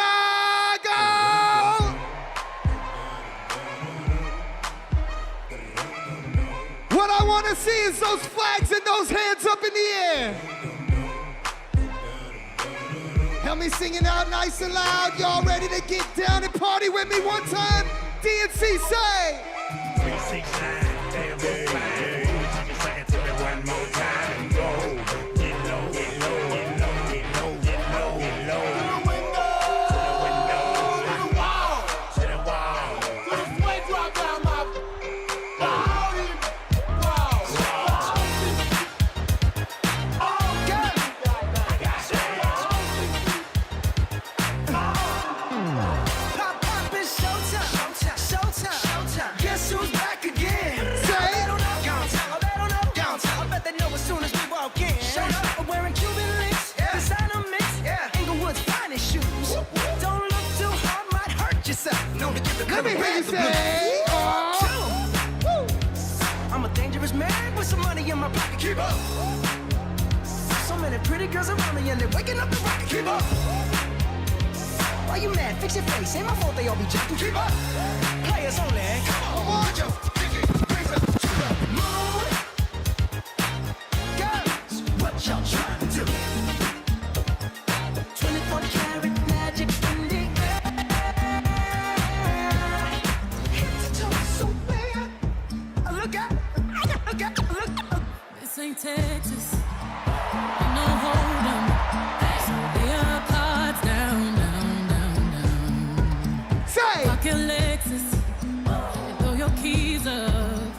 Stick around, round, round, round, round. Nice and loud. And I'll be damned if I can't slow dance with you. Come pour some sugar on me, honey, too. It's a real live boogie and a real live hold down. Don't be a come take it to the floor now. Woo! Huh. There's a tornado in my city. At the basement. That ain't pretty. Rugged whiskey. We surviving. All the red cup kisses, sweet redemption, passing time, yeah. Ooh, one step to the right. We headed to the dive bar we always thought was nice. Ooh, run me to the left, then spin me in the middle, boy. I can't read your mind. This ain't Texas, ain't no hold'em. So lay your cards down, down, down, down. So pop your Lexus, and throw your keys up. Stick around, round, round, round, round. One more time, nice and loud. And I'll be damned if I can't slow dance with you. Come pour some sugar on me, honey, too. It's a real live boogie and a real live hold down. Don't be a come take it to the right.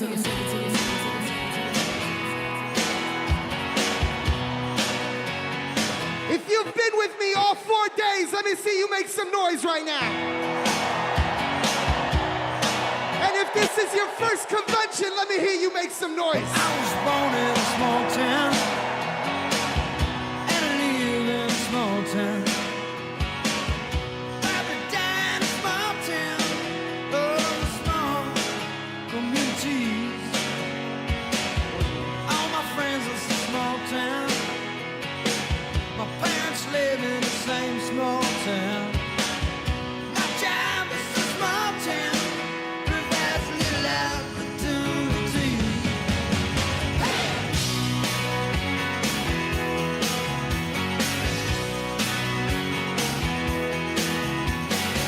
Educated in a small town. Taught to fear Jesus in a small town. Used to daydream in that small town. Another boring romance.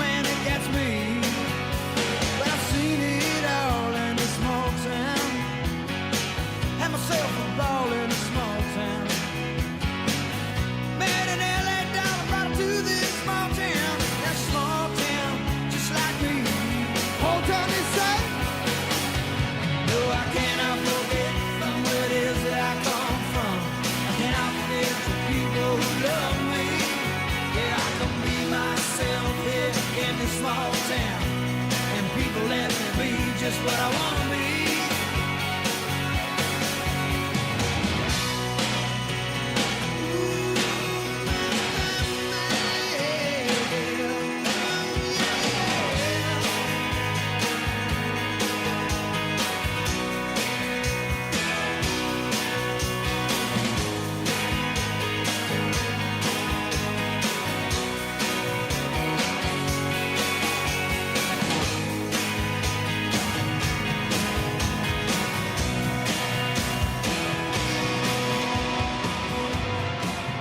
One more time, make some noise if you're having a great time with me in Chicago!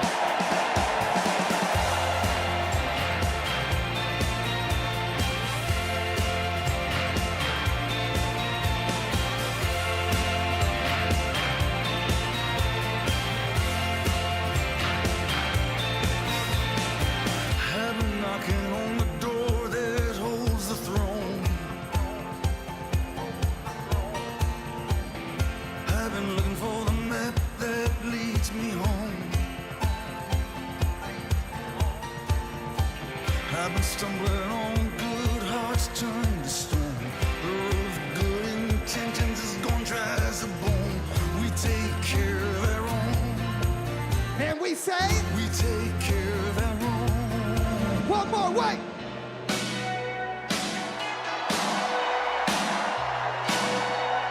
Cause if you're proud of your country and you're ready to send Madam VP and keep her in the White House, make some noise.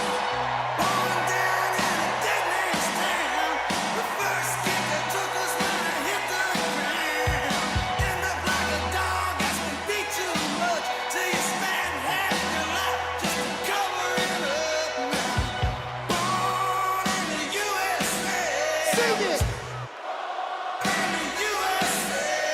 Loud.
Ladies and gentlemen, I hope you enjoyed yourself with me.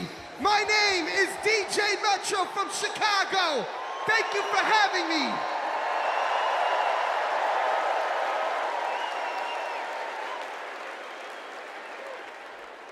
Here we go.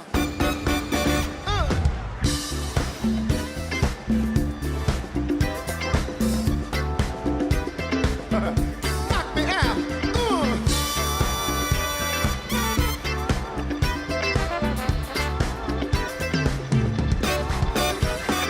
Superhighway, coast to coast, easy to get anywhere.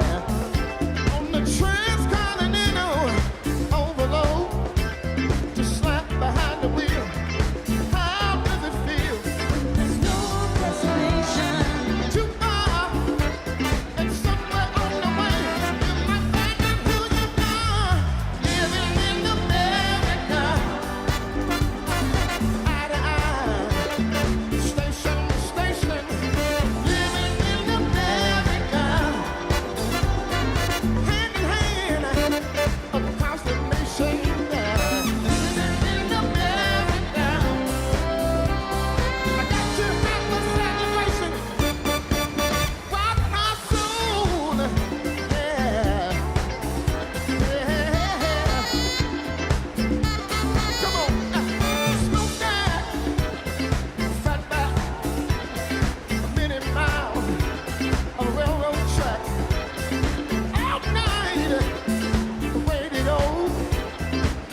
Please stand if you are able and welcome winners of 13 Grammy Awards and the biggest selling U.S. female group of all time, the Chicks.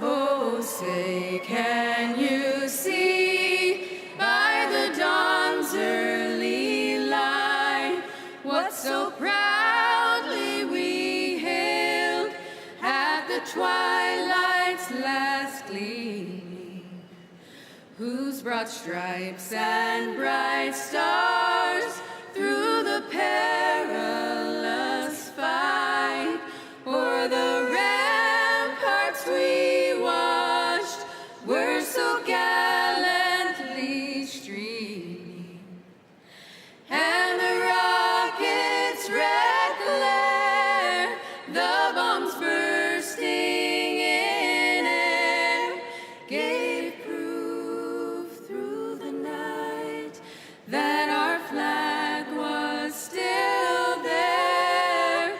Oh, say, does that star-spangled banner yet wave?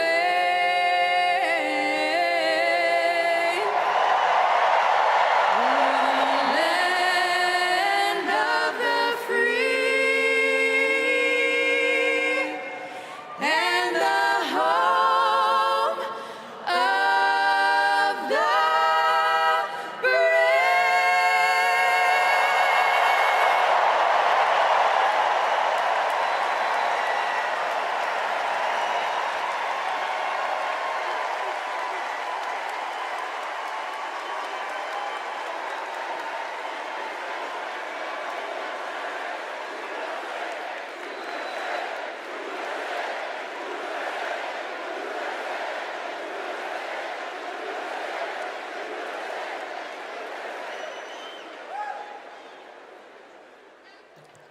Please welcome Kerry Washington. Welcome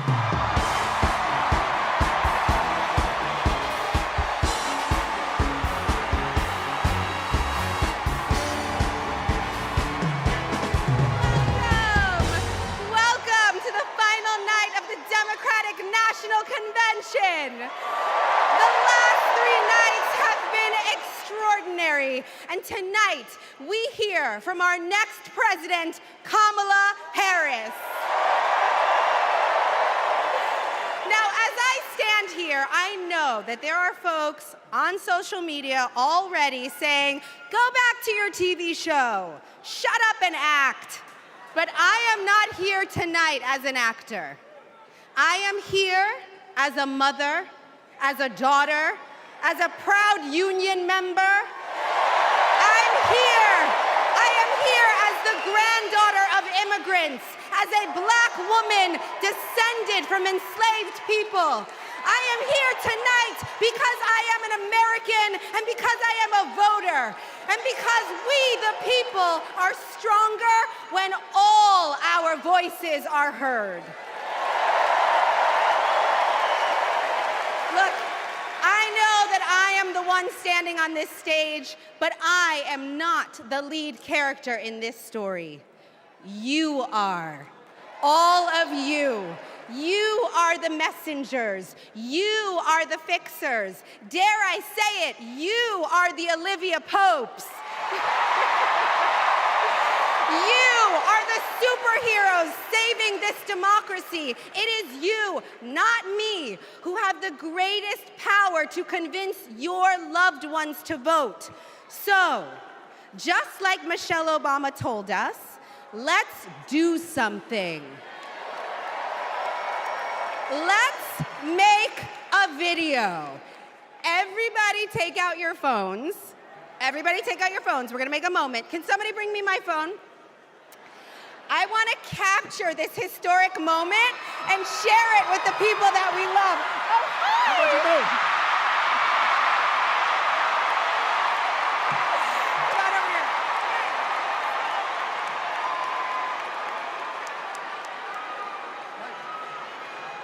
Okay, here's what we're gonna do. You're gonna take this this video, guys. We're all gonna take it together. We're gonna post it to social media, text your friends, send this message out into the world. When I say when we fight, you're gonna say? Are you ready? Okay, let's record. We're recording. You ready, Tony? Yep, I'm ready. Okay, ready? When we fight, when we fight, when we fight, are you ready for Kamala Harris to win? Good, because when Kamala wins, America wins. We did it! We did it, Joe. Thank you, Tony. I don't get to stay? No, you gotta go. Bye, everybody. Tony Goldwyn, ladies and gentlemen. Okay, so listen. It's come to my attention that there are some folks who struggle or pretend to struggle with the proper pronunciation of our future president's name. So, hear me out. Confusion is understandable. Disrespect is not. So tonight, we are going to help everyone get it right. Here to help me are some very special guests.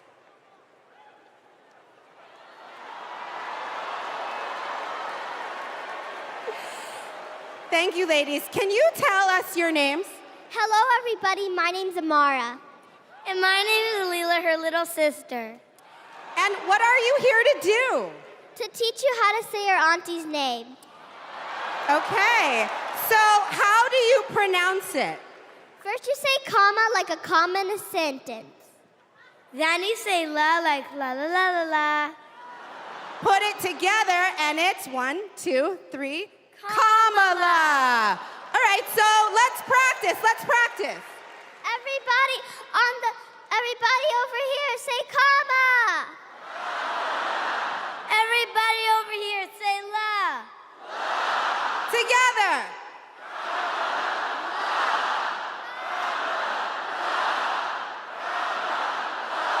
For president!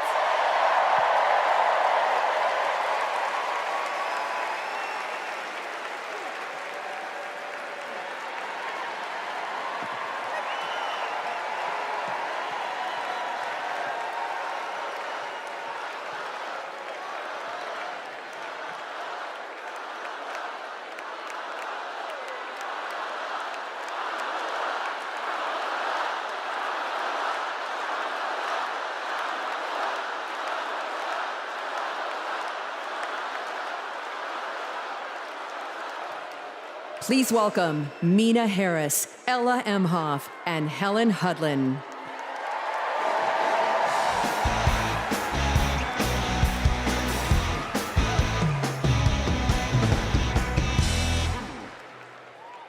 Hi, I'm Mina. I'm Ella. And I'm Helena. I grew up in Oakland, California, in a house full of extraordinary women. My mom, my grandma, and my auntie, who showed me the meaning of service, helping her sister, a 17-year-old single mom, fighting for justice for the American people, and still cooking Sunday family dinner. She guided me, now she's guiding my own children, and I know she'll guide our country forward. Kamala came into my life when I was 14. Famously a very easy time for a teenager.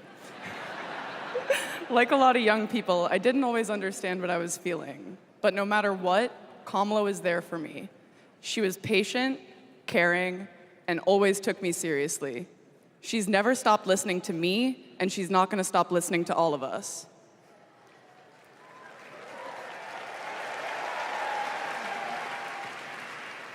Kamala Harris is my godmother. To me, her advice means everything. Whether it's pursuing my passions, making an impact, or finding hope when the world doesn't feel so hopeful. She taught me that making a difference means giving your whole heart and taking action.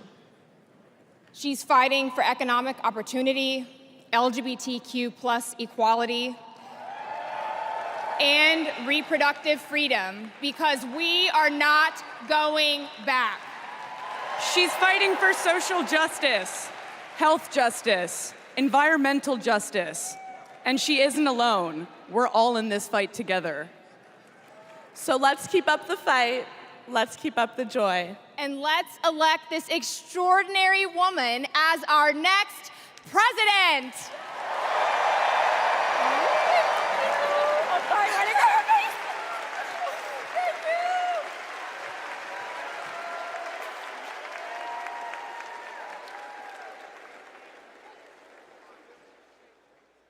Please welcome actor and comedian D.L. Hughley.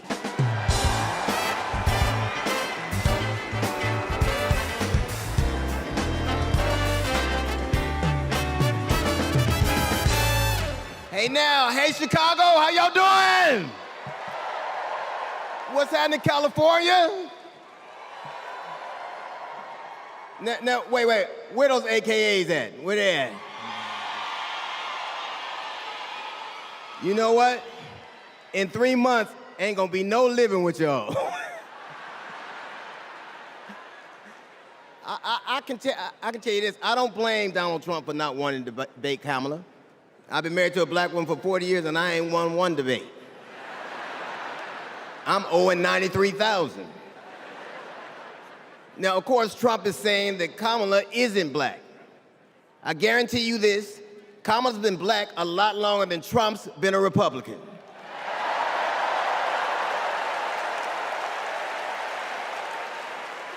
And if he keeps sliding in the polls the way he is, the only way he can keep Kamala out of the White House is if he buys it and refuses to rent it to her.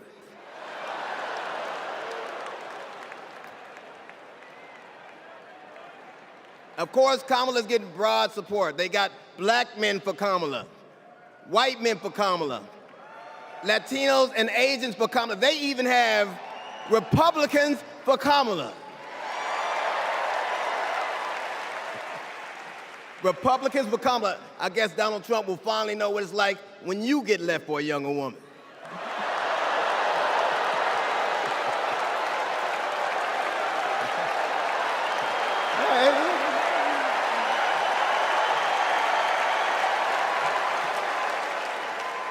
But seriously, Kamala knows the truth about the American dream, that hard work is not alone enough. Hard work alone is not enough to succeed. That you need access and information and opportunity. And she knows that some folks are often denied those very things. As president, she will give each and every one of us a fair shot in life.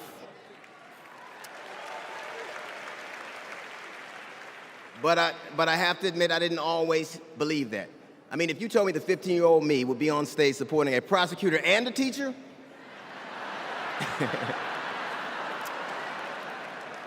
there is no way that I would have believed you. But because of that, I made assumptions about Kamala's record. And I often repeated them to a lot of people. Then one day, Kamala invited me to her house.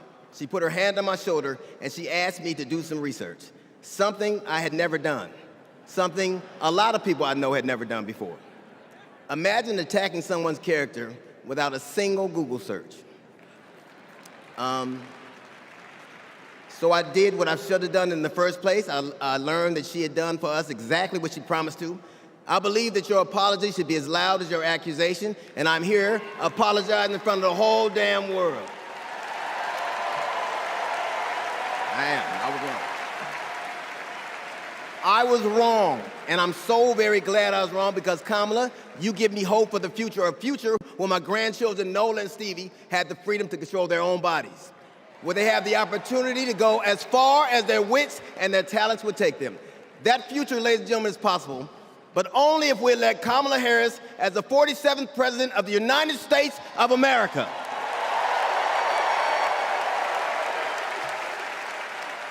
I will say this to you. The best piece of advice I've ever gotten in my entire life is you don't have to know what you will do, just know what you won't. And we won't go back.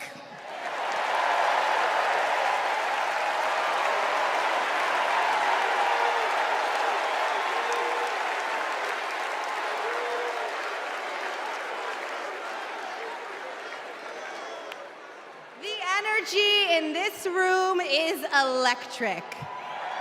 And you can feel it everywhere, all over the country. In the coming weeks, I want us to find ways to maintain this energy and this joy and this commitment, because there will be days when the work ahead seems impossible. And when that happens, I know what I do. I get involved, I get engaged, I ask myself, how can I be of service to my community? Because community is why we do this, am I right? Yes, we do this for our children, for our parents, for our teachers and care workers who treat our loved ones like their own. We do this for working families who make this country thrive. We do this for the planet and for each other. We do this for justice and for peace and for democracy. And as we are about to hear, we do this for the safety of our communities.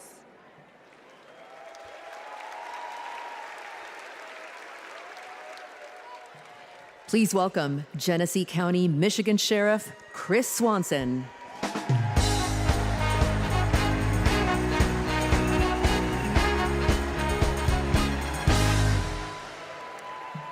My job is to protect people, all people. In 2020, righteous anger spilled over into the streets of Flint, Michigan. One bad decision from either side, and there would have been bloodshed. But that didn't happen.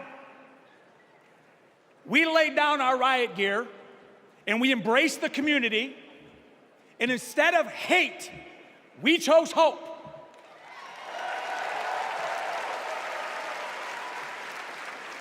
On January 6th, the opposite occurred. That day was paved with division, deceit, and denigration. Police officers were attacked that day. It could have been stopped. We need a leader who will embody what's affixed to all three sides of my sheriff patrol cars: protect, serve, and unify. Kamala Harris is that leader. As a prosecutor, Kamala Harris protected us by putting violent criminals and sex offenders behind bars. If I was in a courtroom, she's exactly the tough prosecutor that I'd want to see. As vice president, she served America by keeping us safer. And I can testify firsthand, where I come from, crime is down and police funding is up. As president, Kamala Harris will unify our country. She will bring us together, because our country needs a leader who will go toe-to-toe with drug cartels and bullies. One who has already taken the oath, raised her right hand to advocate for the people. I can tell you, in 2020, we were able to turn a protest into a peaceful movement by walking together. One city, one community, and one country. America, let's walk. Let's walk. Let's walk together, and let's elect Kamala Harris and turn hate into hope yet again. Thank you.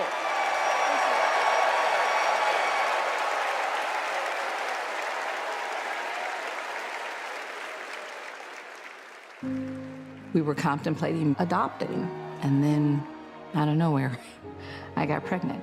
Jordan was so much fun as a child. When all of a sudden, 3 of those rounds he aimed at Jordan. Jordan didn't deserve to die that way.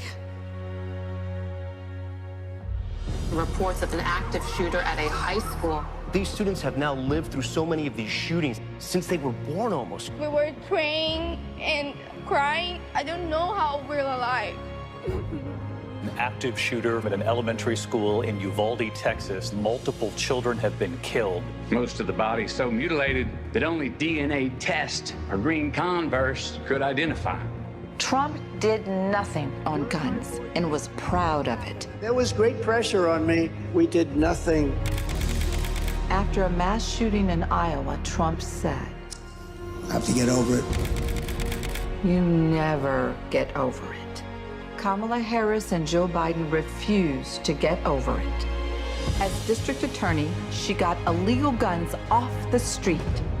As attorney general, she took on transnational crime rings and stopped gun trafficking. As vice president, she helped pass the most sweeping gun violence legislation in 3 decades, keeping guns out of the hands of criminals, expanding background checks, closing loopholes. We'll finally pass red flag laws, universal background checks, and an assault weapons ban. Kamala understands the fight we're in. The power is with the people. And gives people like me, survivors like me, hope.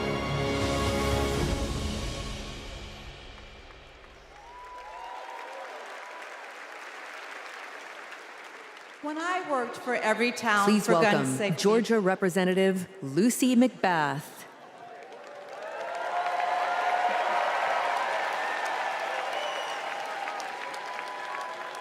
When I worked for every town for gun safety and moms demand action for gun sense in America,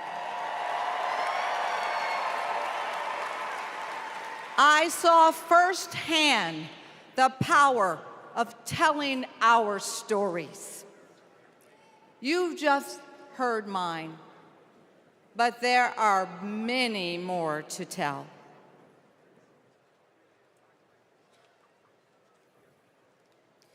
On December 14th, 2012, I walked into Sandy Hook School. I stopped at the office, chatted with my principal, then started my day with my second graders. Suddenly, a loud crash, like metal folding chairs falling. 154 gunshots blaring.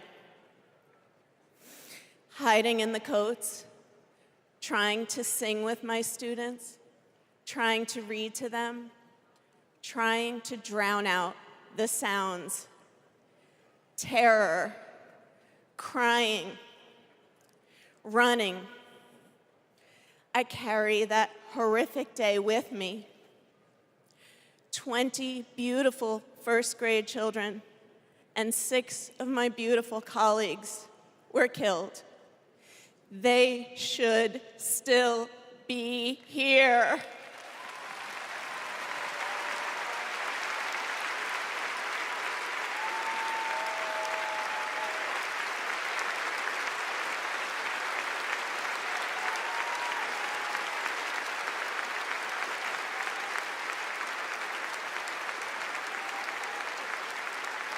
It's 10:30 a.m. at Robb Elementary in Uvalde. The school is recognizing my 10-year-old daughter, Lexi, for receiving all A's. She receives a Good Citizen Award, and we pose for photos. She wears a St. Mary's sweatshirt and a smile that lights up the room. 30 minutes later, a gunman murders her, 18 classmates, and 2 teachers. We are taken to a private room where police tell us she isn't coming home. Uvalde is national news. Parents everywhere reach for their children. I reach out for the daughter I will never hold again.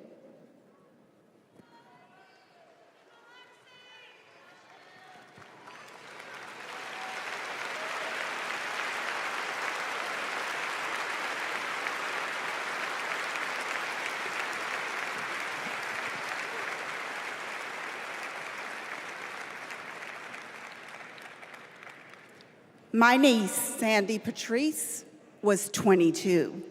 She drove to Myrtle Beach for sun and fun and motorcycle parades. Hours later, my phone rang. Shooting on the beach. No one can find Sandy. I stayed calm.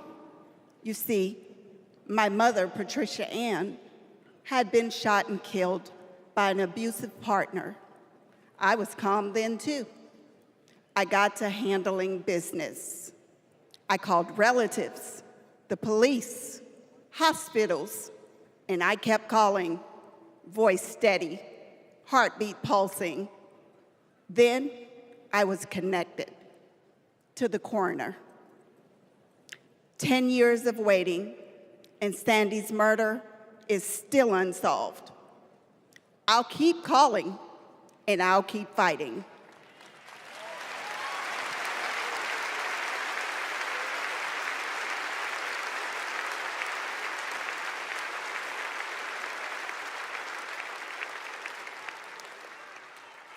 I was in high school when my classmate got shot.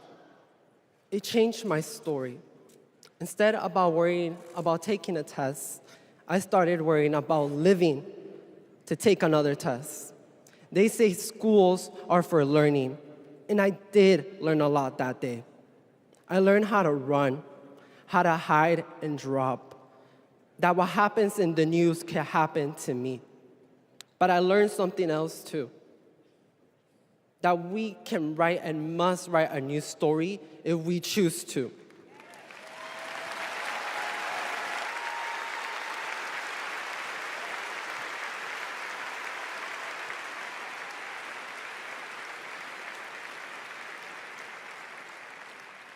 Ours are stories of loss. But make no mistake, our losses do not weaken us. They strengthen our resolve. We will secure safer futures that we all deserve. We will organize. We will advocate. We will run for office.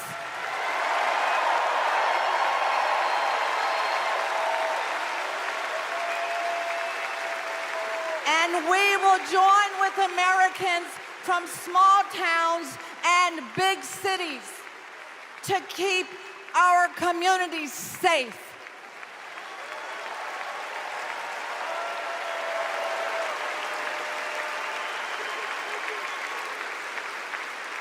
And we will elect leaders like Kamala Harris, who won't just empathize, but will act.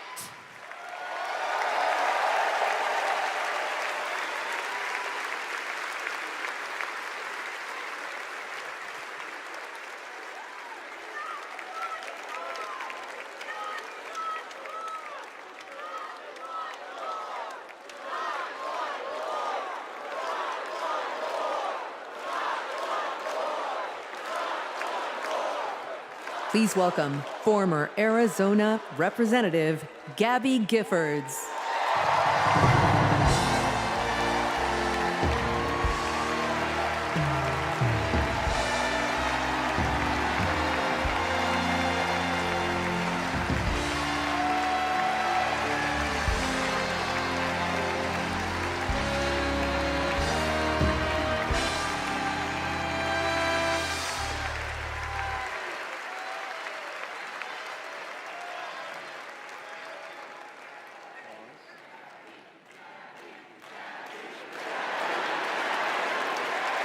Hello, fellow Americans! I'm Gabby Giffords. I was born in the great state of Arizona! I was born with grit. I grew up racing motorcycles, mucking stalls, and exploring the beautiful desert. I fell for an astronaut.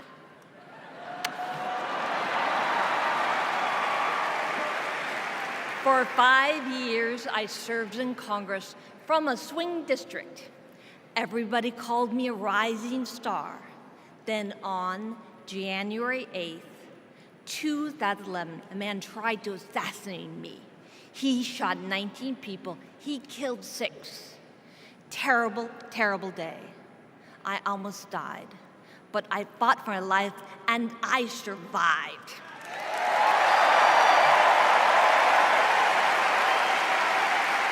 I learned to walk again, one step at a time. I learned to talk again, one word at a time. So many people helped me as I worked hard to recover, including a decent man for Delaware who always checked in. He still does. Thank you, Joe Biden. Thank you for everything. Joe is a great president. My friend Kamala will be a great president. She is tough. She has grit. Kamala can beat the gun lobby. She can fight gun trafficking.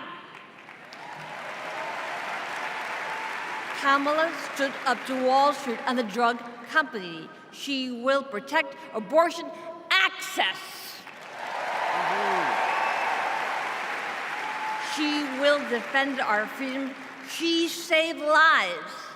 Join me in voting for Kamala Harris. Bravo! Thank you.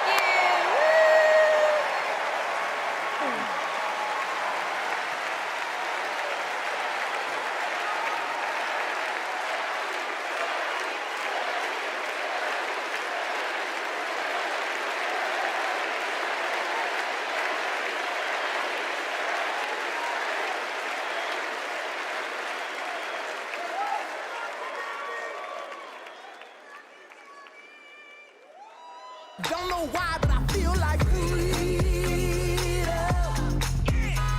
I had the honor of meeting Vice President Harris when I got to introduce her when she spoke at my high school about gun violence. Parkland happened, and all I could think about is that I wanted to keep my kids safe. On July 4th, 2022, I was next in line to walk in the Highland Park Independence Day Parade when gunshots erupted. 7 people were shot and killed, and 48 more were injured. Vice President Harris has been a gun sense champion since she was our California AG. We have 2 options in November. We have Kamala Harris, who has already proven her leadership in the Biden-Harris administration.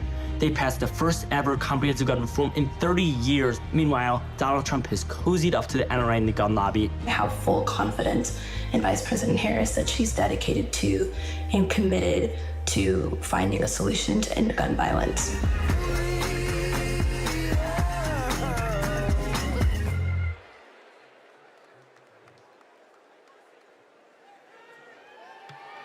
Please welcome 3-time Grammy-winning singer-songwriter and global pop icon, Pink.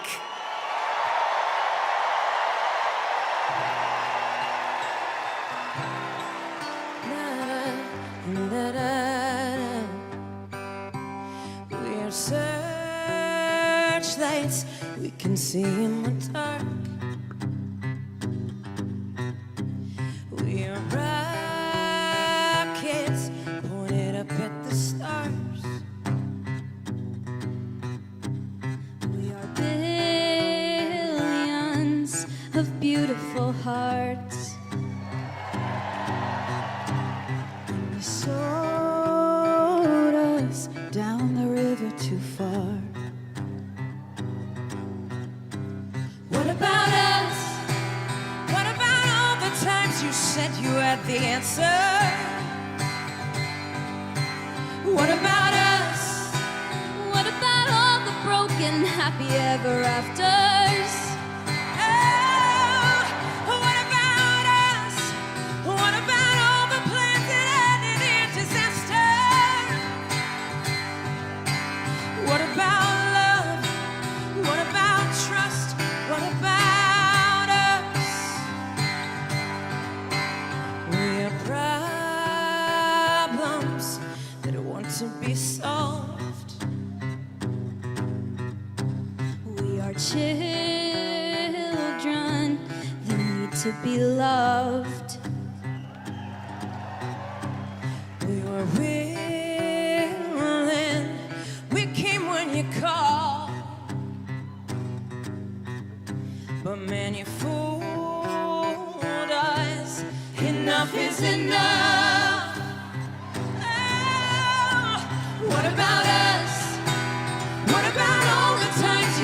you had the answers.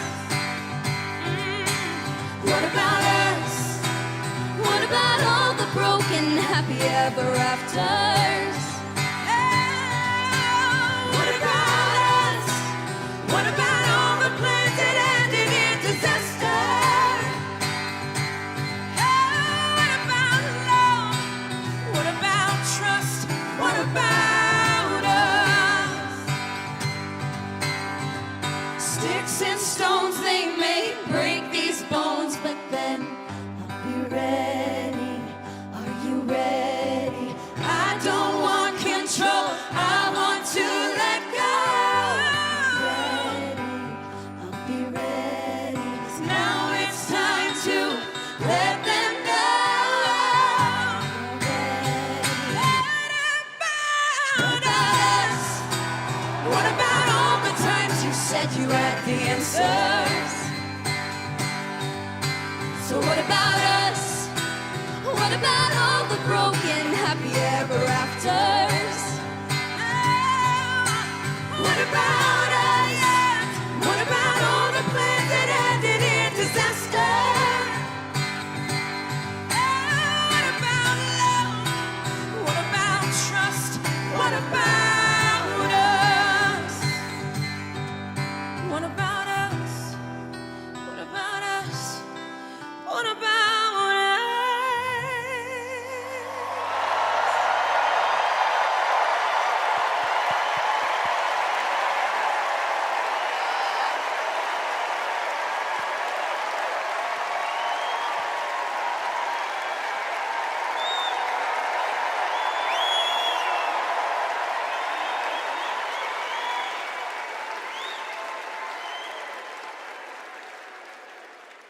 Global security and global prosperity depend on the leadership of the United States of America. And a strong America remains indispensable to the world. Our democratic ideals of freedom and liberty inspire billions, and our military is the strongest in the world. Our military is a force that underwrites global stability and our national security.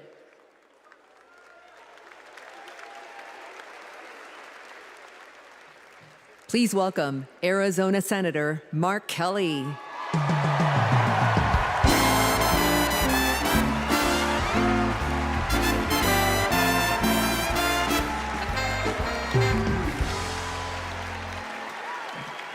Hello, Chicago. Hello, Democrats.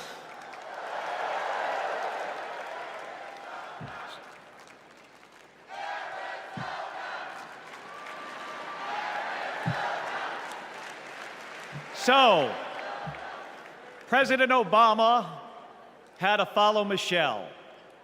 I had to follow Gabby and Pink.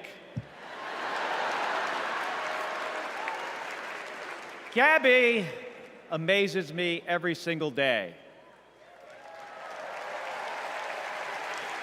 She was able to walk out and address you tonight because she's a fighter. And thanks to a team of doctors, nurses, and especially her speech therapist. We all need a team. I've flown into space 4 times. I've flown into combat nearly 40 times. Not once did I do that by myself. It took a team to accomplish a mission. It always does. I flew in the Navy during the first Gulf War. America rallied our allies to kick out a tyrant who invaded a neighbor. Today, Vladimir Putin is testing whether we're still that strong. Iran, North Korea, and especially China watch closely. What's Trump's answer? He invited Russia to do, and these are his words, not mine, whatever the hell they want.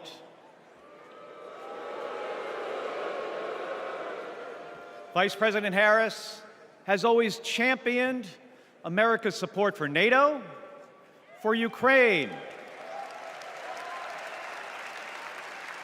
and for the Ukrainian people. On the Senate Intelligence Committee, she investigated Russian interference in our election. She defends free and fair elections everywhere. You already know how Trump feels about those. Donald Trump skipped his intelligence briefings. He was too busy sucking up to dictators and dreaming of becoming one himself. Trump thinks that Americans who have made the ultimate sacrifice are suckers and losers. If we fall for that again and make him the commander-in-chief, the only suckers would be us. Kamala Harris knows that standing with our allies means standing up for Americans. She'll keep modernizing our military to support our troops and to support our veterans like our next Vice President, Tim Walz.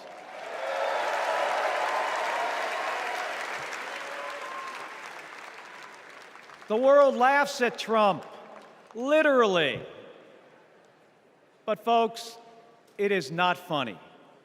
When he was president, that meant the world was laughing at us. The threats we face are too serious. The sacrifices our service members make are too sacred. The alliances we've spent decades building are too critical. That's what's at stake now. And the choice isn't even close. But in Arizona and nationwide, this election will be.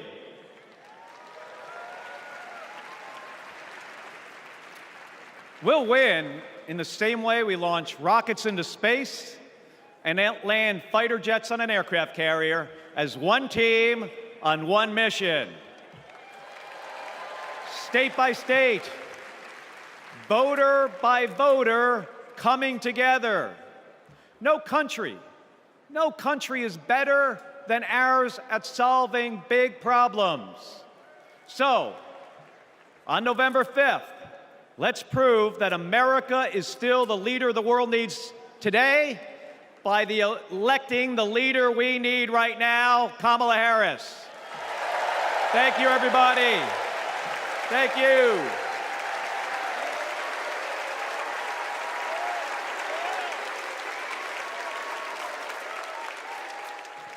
Please welcome former Secretary of Defense Leon Panetta.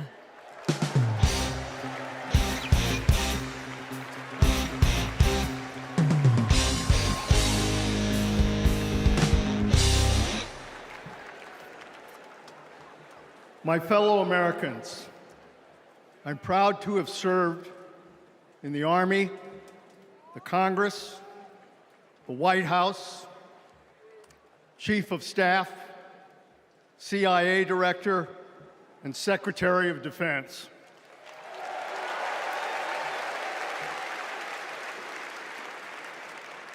I've looked into the eyes of our warriors and deployed them into battle.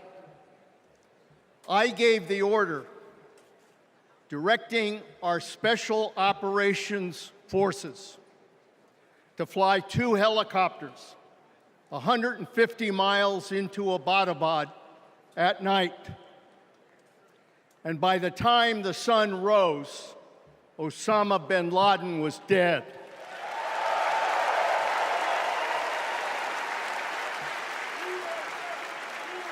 Because nobody attacks our country and gets away with it. Nobody.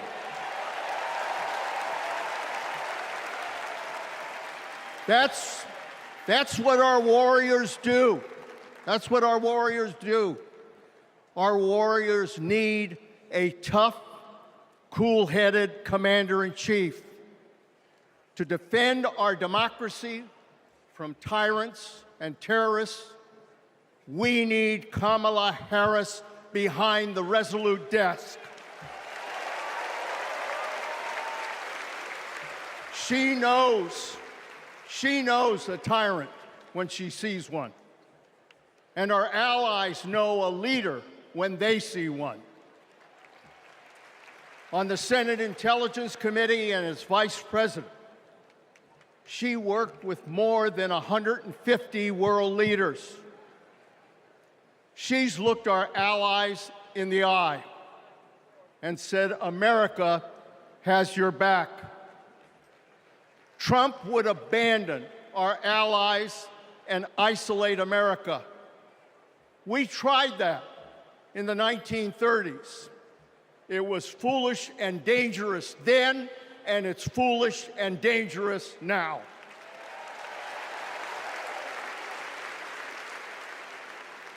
Listen to President Reagan. President Reagan.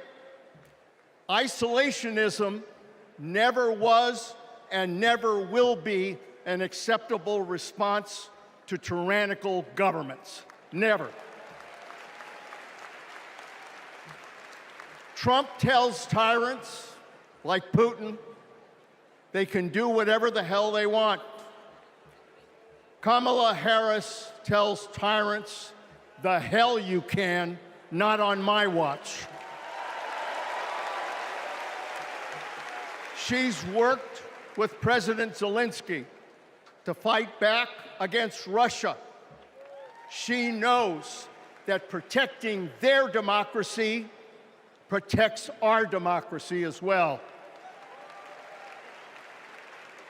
Look, Donald Trump does not understand the world, and he does not understand the service and sacrifice of our military.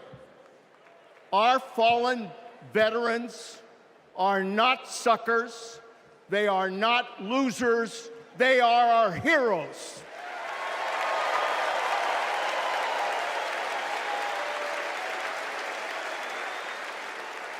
Kamala Harris will honor our veterans.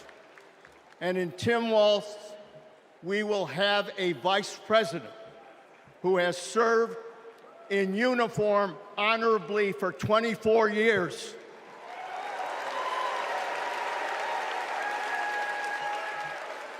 Kamala Harris understands this moment.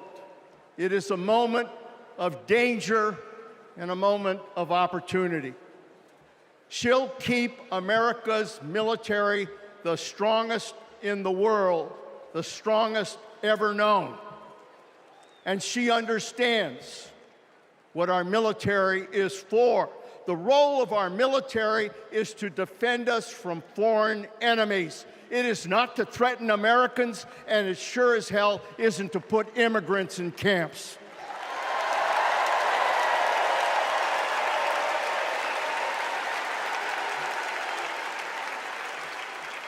Every president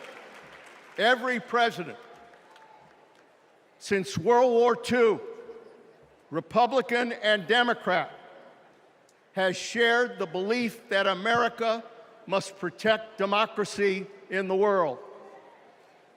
Every president has honored our veterans and their sacrifices.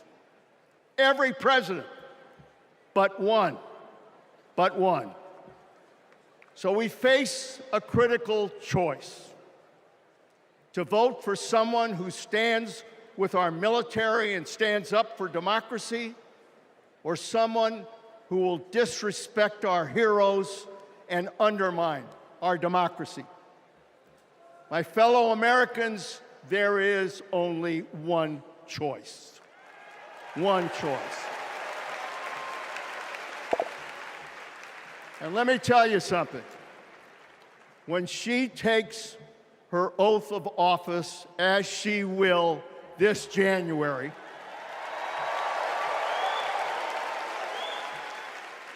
our allies will cheer, our enemies will fear, and we will have a commander-in-chief that we can trust. God bless our veterans, and God bless our country.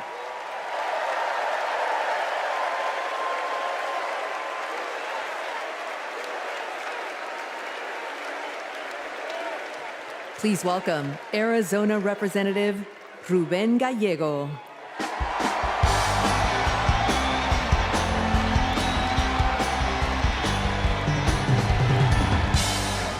I'm a dad, husband, congressman, and the proudest Arizonan you'll ever meet. But I am even prouder to be a Marine. Rah! My mom raised us alone on a secretary's salary. I slept on the floor. I worked every job I could: meat packing, construction, making pizzas. I made it to Harvard with no money or connections. Other kids were happy because they were at Harvard. I was happy because I finally had a mattress. Then I enlisted, fought alongside my brothers with Lima 325 in Iraq. They called us Lucky Lima, but our luck ran out.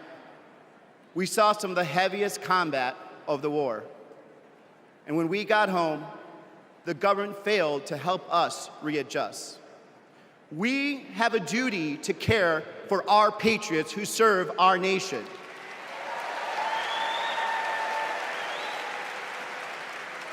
For the Vietnam veteran and Buckeye who relies on the VA for his medication. For the Afghan veteran in Pittsburgh who finally got treatment for his PTSD. For the Marine in Milwaukee who relies on the benefits she earned. For my Navajo brothers and sisters who serve the Marines with me, I remember you too. Kamala Harris and Tim Walz are fighting for them. Kamala Harris has delivered more benefits to more veterans than ever before, and has achieved the lowest veterans unemployment rate in history. Vice President Harris has stood up for us and our families always. Tim Walz served for 24 years. His passion for veterans earned him respect on both sides of the aisle, and he stands with us too. In fact, let me introduce you to some of the many Democrats who understand what service means, because we put country over politics. We were proud to wear the uniform. And we're proud serving our countries in city halls, state capitals, the U.S. House, and the Senate. These veterans represent the best of our country. We stand united as veterans, Democrats, and patriots to fight for everyone who serves.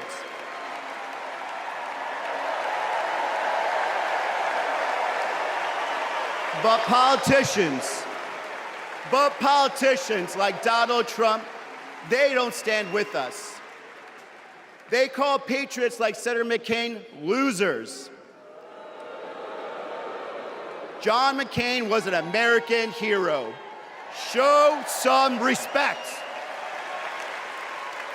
Trump's Project 2025 will slash veteran benefits and force VA hospitals to close across the nation. Show some respect. So, for the 18-year-old who decides to enlist, for the families like mine who prayed every night that their loved one would come home, for our troops stationed thousands of miles away, for my Marines of Lima company, let's elect Kamala Harris and Tim Walz, who don't just respect our service, but revere it. Because the veterans who defended this country aren't just the reason we can sleep at night. They're the reason we can dream. And together, we'll fight for our veterans and everyone who served our country. Thank you.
Please welcome Michigan Governor Gretchen Whitmer.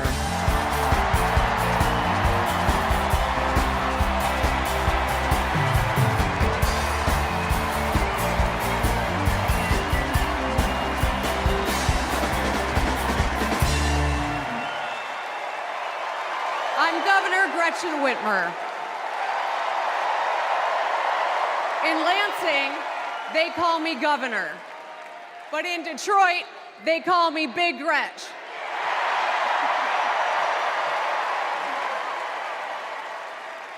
Donald Trump called me that woman from Michigan as an insult. Being a woman from Michigan is a badge of honor.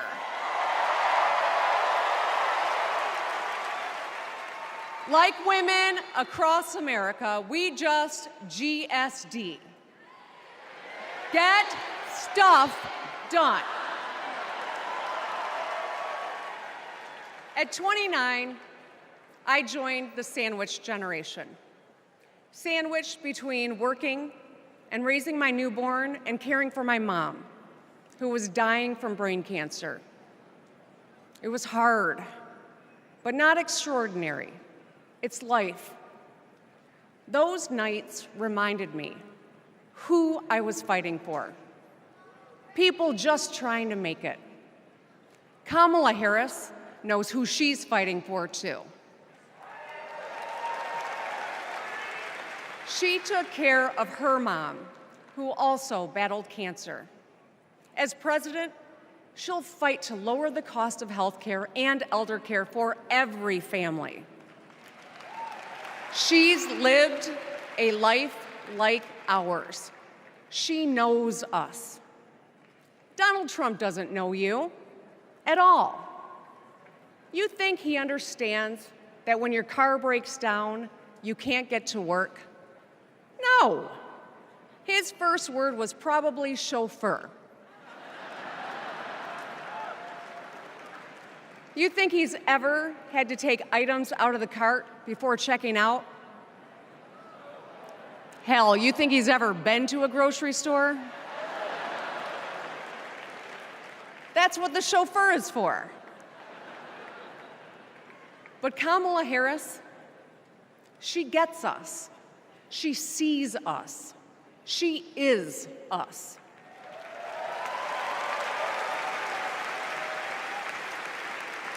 Look, we've all lived through a lot of history over the past few years.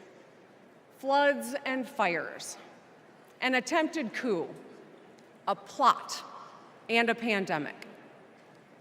It's exhausting. We don't know what the next 4 years will bring. But what we do know is this. Through it all, your life won't stop. You're going to have to get to work. pick up the kids, and pay your bills. And then one day, when you're just trying to get everyone out the door, a news alert goes off. Something happened. Something hit the fan. You'll ask, is my family going to be okay? And then you'll ask, who the hell is in charge?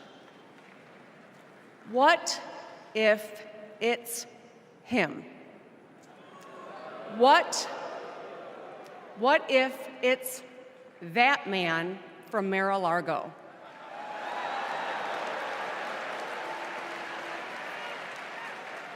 I know, in a crisis, we need someone strong enough to come up with a plan, to tell the truth, and to bring people together.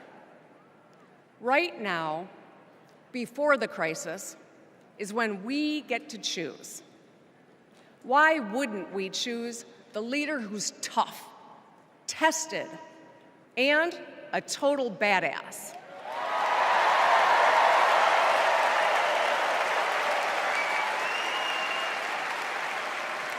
I know who I want as our commander-in-chief. America, let's choose Kamala Harris.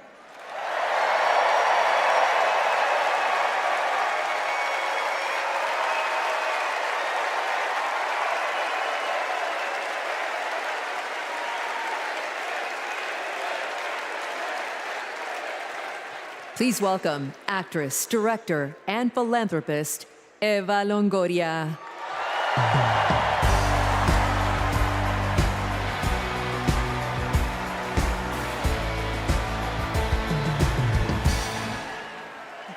Hello, Chicago! Yes!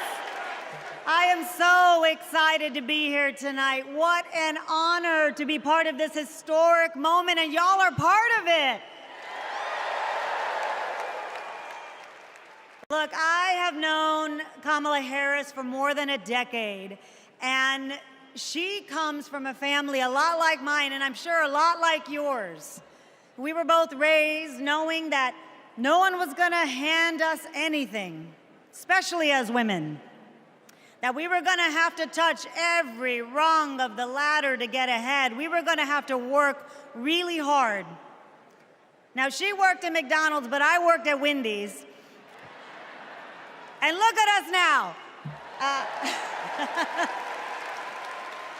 You see, Kamala and I were able to see beyond the horizon because our families supported our big dreams. Well, guess what? As Americans, we're all part of one big family. Somos familia. And as familia, we have to have each other's back. We have to support each other's dreams because Kamala's success is our success. And she supports us to dream big too. So let me tell you, in the Latino community, in our community, we have a saying, sí se puede, which means yes. It means yes, we can. But tonight, I'm here to tell you, yes, she can. So we're going to say, she se puede. So when someone asks you, is she ready to lead this country forward, we're going to say, she se puede.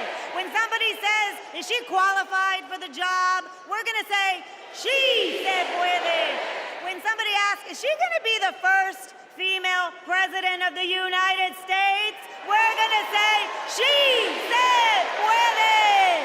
Our voices, our vote, we're going to decide this election. And let me tell you, the energy tonight isn't just here in Chicago, it's all across the country. People are gathered at watch parties everywhere to celebrate Kamala Harris. Say hello. Yes. All right. We know how to work, so let's get to work. Let's turn all of this enthusiasm and joy into action between now and November 5th. Let's go. She se puede. She se puede.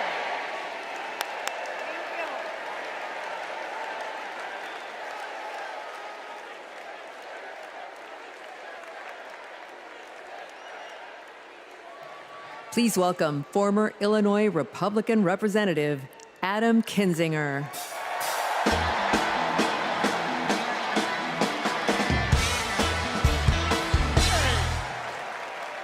Hey, good evening.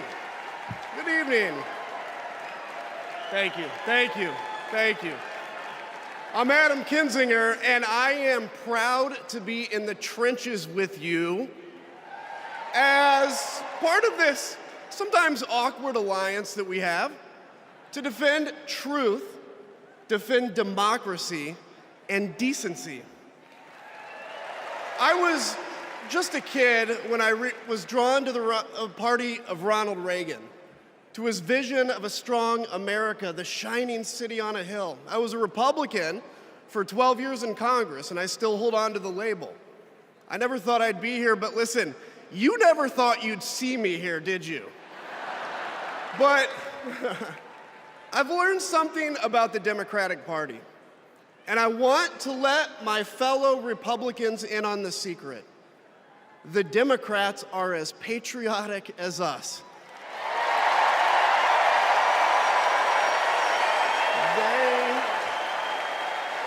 They love this country just as much as we do.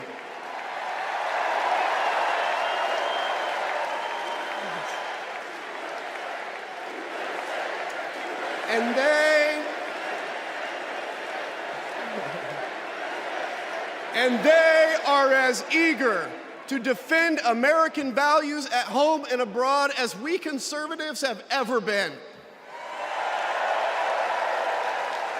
I was relieved to discover that because I've learned something about my party too, something I couldn't ignore. The Republican Party is no longer conservative. It has switched its allegiance from the principles that gave it purpose to a man whose only purpose is himself. Donald Trump is a weak man pretending to be strong. He is a small man pretending to be big. He's a faithless man pretending to be righteous. He's a perpetrator who can't stop playing the victim. He puts on, listen, he puts on quite a show, but there is no real strength there. As a conservative and a veteran, I believe true strength lies in defending the vulnerable. It's in protecting your family. It's in standing up for our Constitution and our democracy. That is the soul of being a conservative. It used to be the soul of being a Republican, but Donald Trump has suffocated the soul of the Republican Party. His fundamental weakness has coursed through my party like an illness, sapping our strength, softening our spine, whipping us into a fever that has untethered us from our values. Our democracy was frayed by the events of January 6th, as Donald Trump's deceit and dishonor led to a siege on the United States Capitol. That day, I stood witness to a profound sorrow, the desecration of our sacred tradition of peaceful transition of power, tarnished by a man too fragile, too vain, and too weak to accept defeat.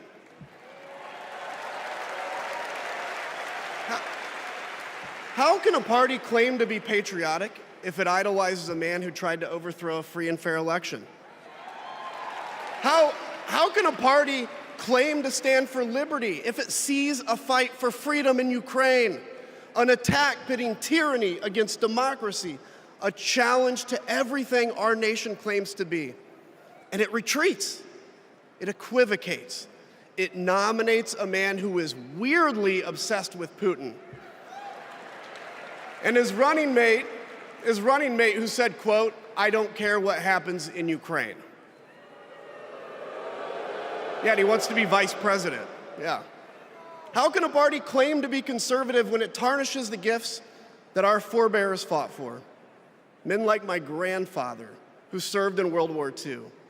who believed in a cause bigger than himself, and he risked his life for it behind enemy lines. To preserve American democracy, his generation found the courage to face down armies. Listen, all we're asked to do is to summon the courage to stand up to one weak man.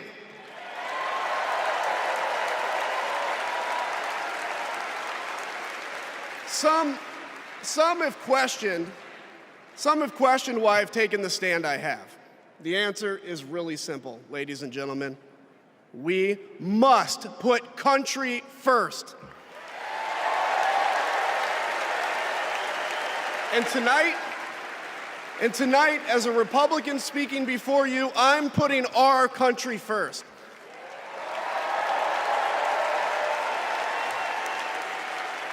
Because the fact is, I do belong here. I know Kamala Harris shares my allegiance to the rule of law, the Constitution, and democracy. And she is dedicated to upholding all three in service to our country. Whatever policies we disagree on pale in comparison with those fundamental matters of principle, of decency, and of fidelity to this nation.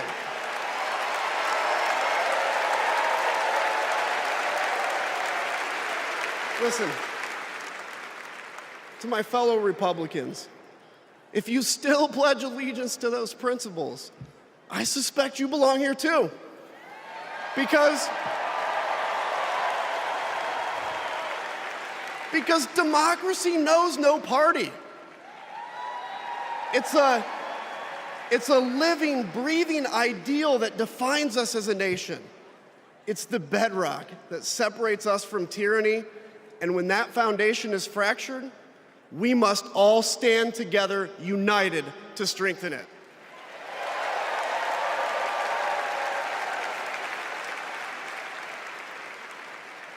If you think those principles are worth defending, then I urge you, make the right choice.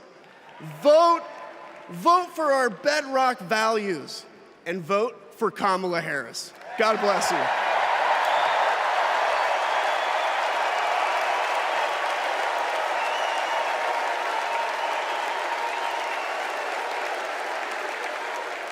Please welcome lawyer, policy advocate, and sister of the Vice President, Maya Harris.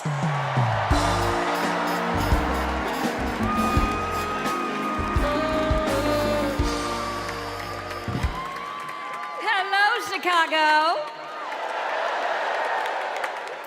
In 1958, a 19-year-old from India left the only country she'd ever known to chart her own path in America. She came here to pursue an education, but she stayed here to build a life.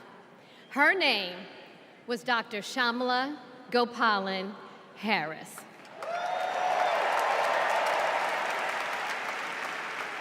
But we called her Mommy. Mommy was so many things to so many people: a civil rights activist, a scientist, a devoted mother to her two little girls. But most of all, Mommy was a trailblazer who defied the odds and defined herself.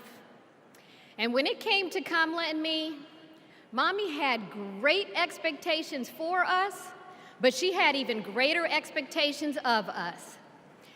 She raised us to believe that we could be and do anything. And we believed her. You see, Mommy understood the power and the possibility that come with knowing and showing who you truly are. She knew we could be the authors of our own stories, just as she'd been the author of her own. Mommy's journey and the opportunity that she wanted for Kamala and me, that's a distinctly American story.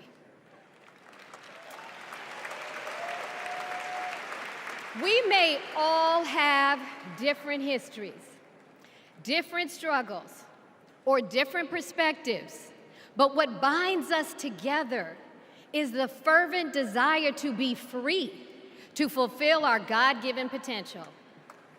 Kamala's entire life has been about fighting for each of us to have that freedom. And like so many Americans, Kamala knows what it's like to be underestimated and be counted out. She knows what it's like to be the underdog and yet still beat the odds. And now, she has created so much electricity, so much optimism, so much joy throughout the nation, and it is why we need her leadership in this historic moment.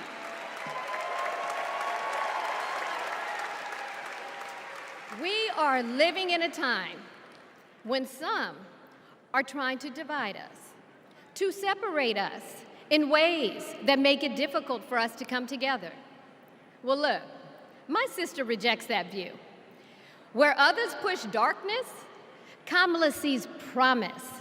Where others feel detachment, Kamala fosters connection.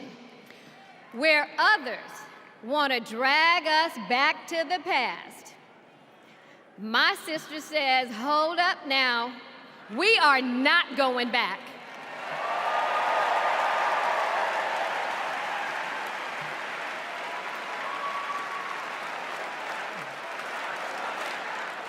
Because Kamala understands we have so much more in common than what separates us. She knows the measure of our success isn't just winning an election. It's about who we bring along and lift up in the process.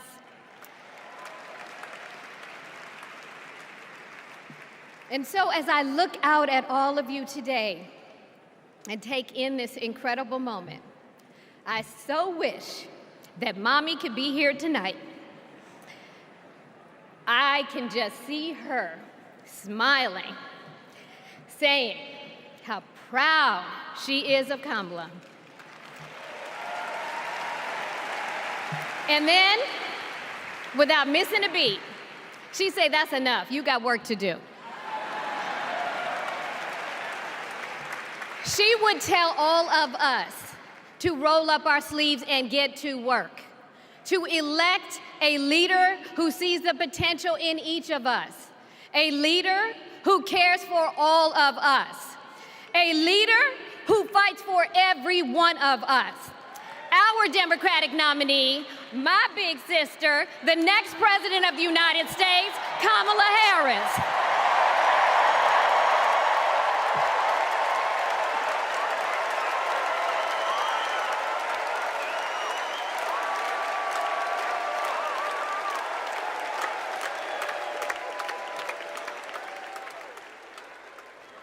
Please welcome North Carolina Governor Roy Cooper.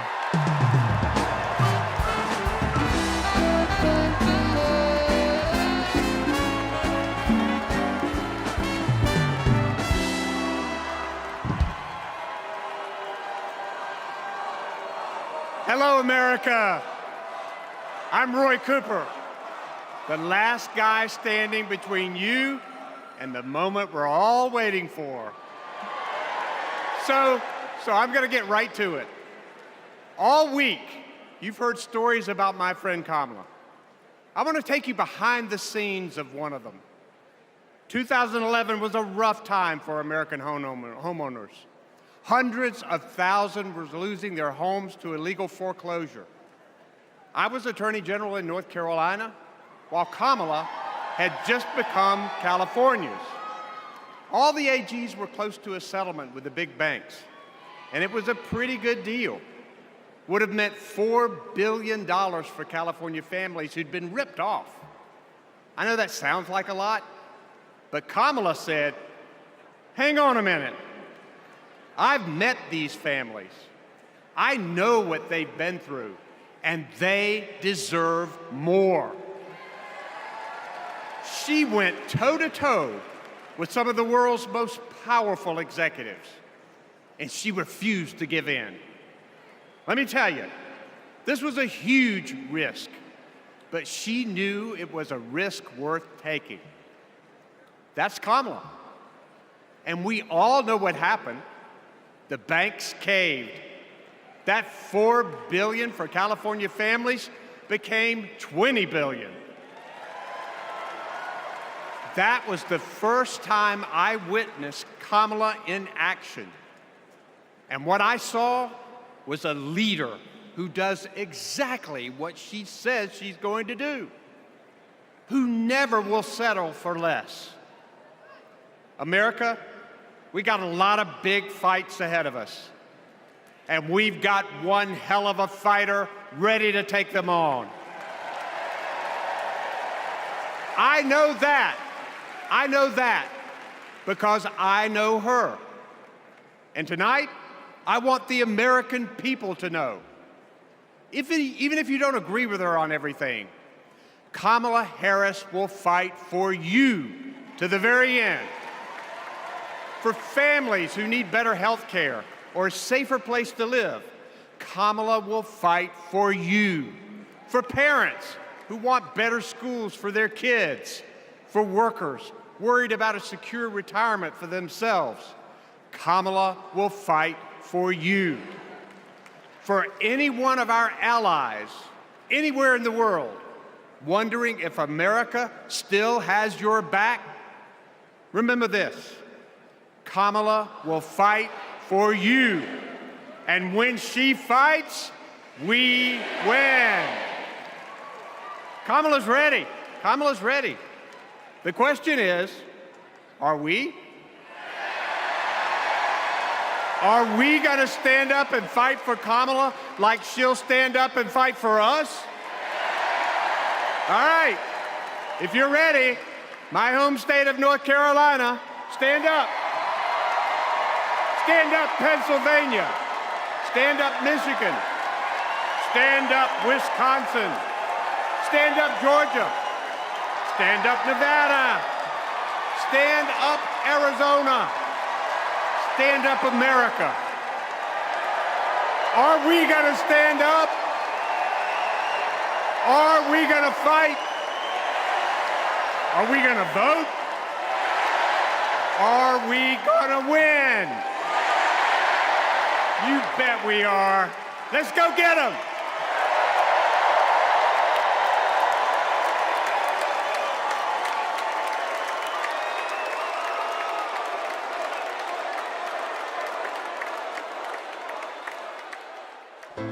She grew up in a tight-knit neighborhood.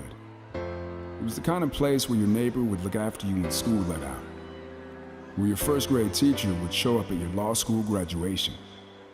It's where Kamala Harris learned what it means to be in the middle class, making every paycheck count. She was raised by a working mom who taught her about standing up for what's right and protecting the people you love. Kamala carries the lessons of our mother, the fighting spirit of our mother, the compassion. She was all of 5 feet tall. If you met her, you would have thought she was 7 feet tall. And our mother, if I'd ever come home complaining about anything, she wouldn't have it. The first thing she'd say is, well, just stop the complaining. Just tell me what you're going to do about it. And since she was a young girl, Kamala Harris has been fighting for families like the ones she grew up with. That is Kamala. She can't help herself from standing up for people and standing up for what she thinks is right. She has been that way our whole lives. Being a protector is what led her to become a prosecutor. Looking back now, I could say it was her calling. As a courtroom prosecutor, she went after predators who targeted women and children, and fraudsters who ripped off working families. And she put dangerous gang members and human traffickers behind bars. We didn't have partnerships with DOJ or FBI or DEA or any of those law enforcement agencies. Now, we all work collaboratively. She was the person who built the foundation in how we do criminal justice in America. As Attorney General of California, she held the big Wall Street banks accountable for fraud, winning $20 billion for California families. She took on one of the largest for-profit colleges that was scamming students. And in the Senate, she fought for her constituents with the determination of a prosecutor, standing up for reproductive freedom. Can you think of any laws that give the government the power to make decisions about the male body? I'm not thinking of any right now, Senator. She fought to keep our children safe from the terror of gun violence. How many of you guys had to have a drill where you learned about how you need to hide in a closet or crouch in a corner in the event that there is a mass shooter? Look at that. Look at that. On the Intelligence Committee, she defended our nation against foreign adversaries. And in 2020, she made history as the first woman to be elected Vice President of the United States. She cast the tie-breaking vote to deliver urgent relief to the American people during the pandemic. She beat Big Pharma to lower prescription drug costs and cap the cost of insulin, and led the fight to restore reproductive rights after Roe v. Wade was overturned.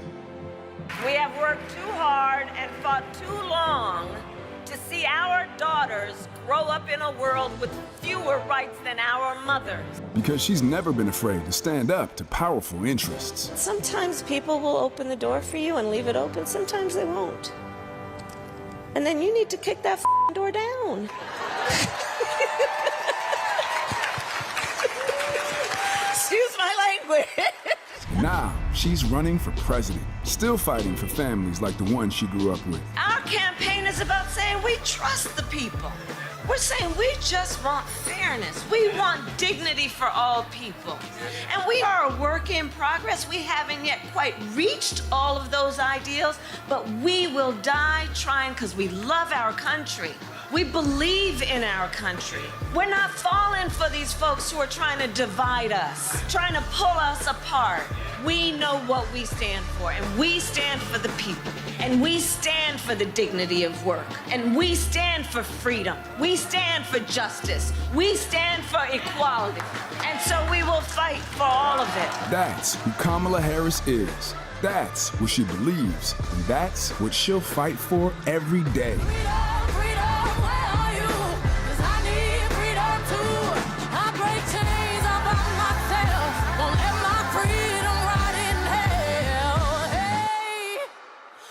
Keep on running, cause the winner don't quit on themselves.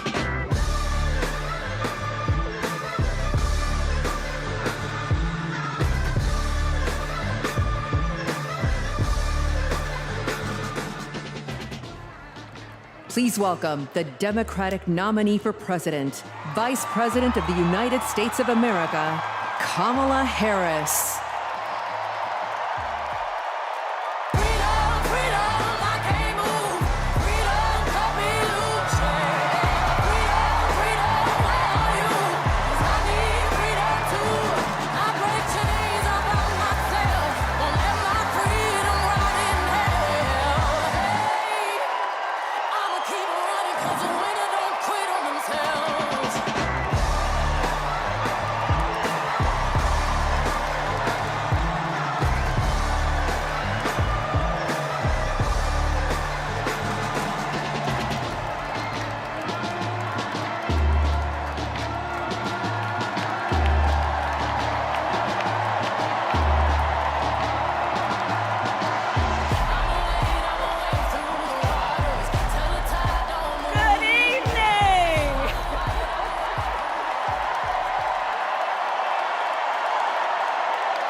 you.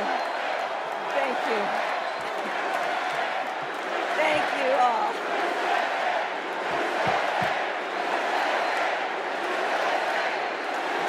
Thank you all. Okay, we got to get to some business. We got to get to some business. Okay, thank you all. Okay. Thank you, thank you, thank you, thank you, thank you. Thank you, thank you, please, thank you, please, thank you so very much. Thank you, everyone. Thank you, everyone. Thank you. Okay, let's get to business. Let's get to business. All right. So let me start by thanking my most incredible husband, Doug, for being an incredible partner to me, an incredible father to Cole and Ella, and happy anniversary, Dougie. I love you so very much. To our President, Joe Biden. When I think about the path that we have traveled together, Joe, I am filled with gratitude. Your record is extraordinary, as history will show, and your character is inspiring.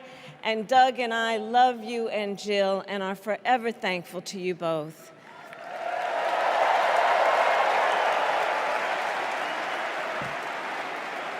And to Coach Tim Walz,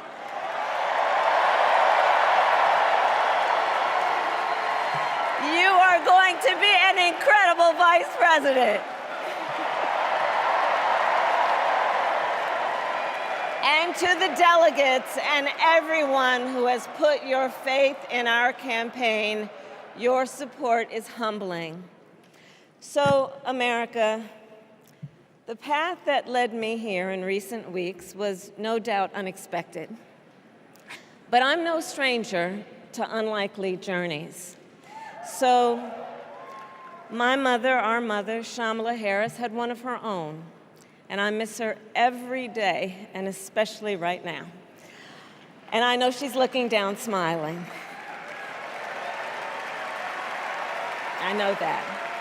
So my mother was 19 when she crossed the world alone, traveling from India to California with an unshakable dream to be the scientist who would cure breast cancer.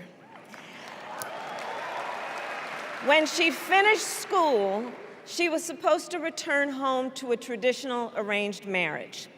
But as fate would have it, she met my father, Donald Harris, a student from Jamaica.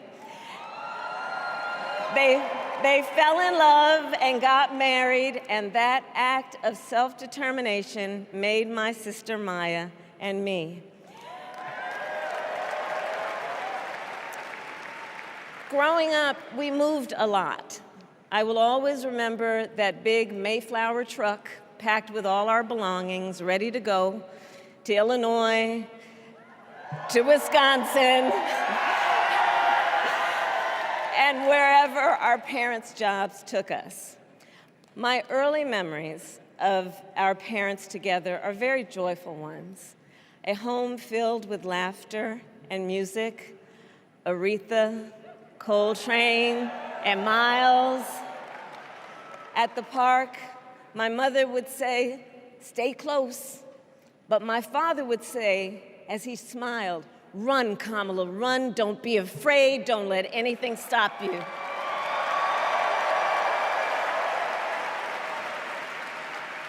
From my earliest years, he taught me to be fearless. But the harmony between my parents did not last. When I was in elementary school, they split up. And it was mostly my mother who raised us. Before she could finally afford to buy a home, she rented a small apartment in the East Bay. In the Bay, you either live in the hills or the flatlands. We lived in the flats. A beautiful working-class neighborhood of firefighters, nurses, and construction workers, all who tended their lawns with pride. My mother, she worked long hours, and like many working parents, she leaned on a trusted circle to help raise us. Mrs. Shelton, who ran the daycare below us and became a second mother. Uncle Sherman, Aunt Mary, Uncle Freddie, Auntie Chris. None of them family by blood, and all of them family by love.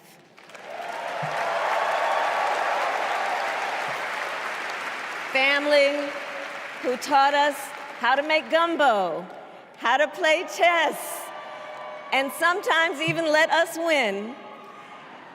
Family who loved us, believed in us, and told us we could be anything and do anything. They instilled in us the values they personified: community, faith, and the importance of treating others as you would want to be treated, with kindness, respect, and compassion.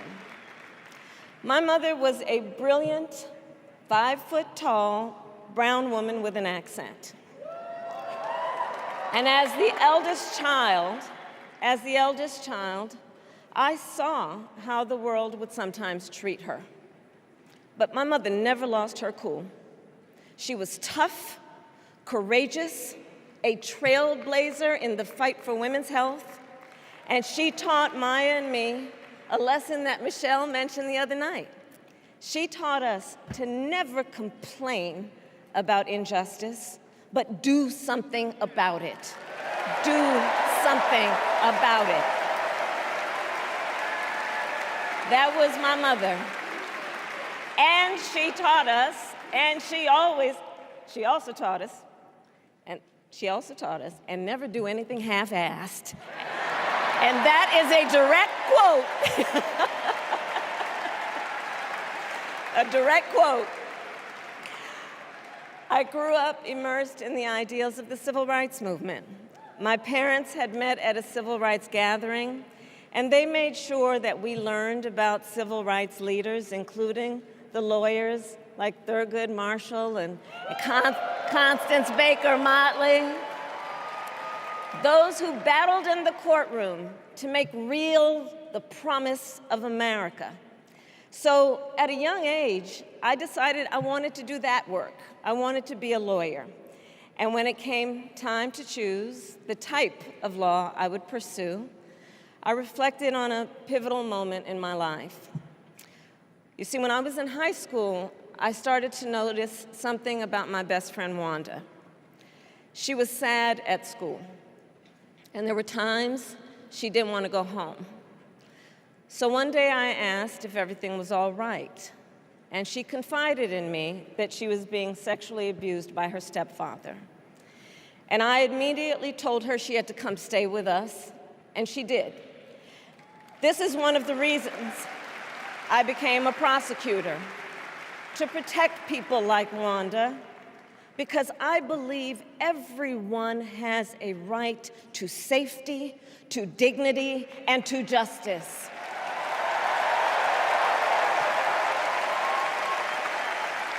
As a prosecutor, when I had a case, I charged it not in the name of the victim, but in the name of the people. For a simple reason. In our system of justice, a harm against any one of us is a harm against all of us.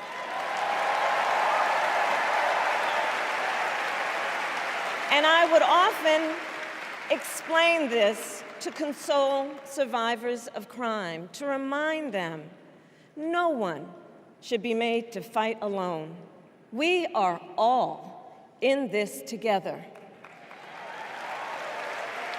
And every day in the courtroom, I stood proudly before a judge and I said 5 words: Kamala Harris for the people.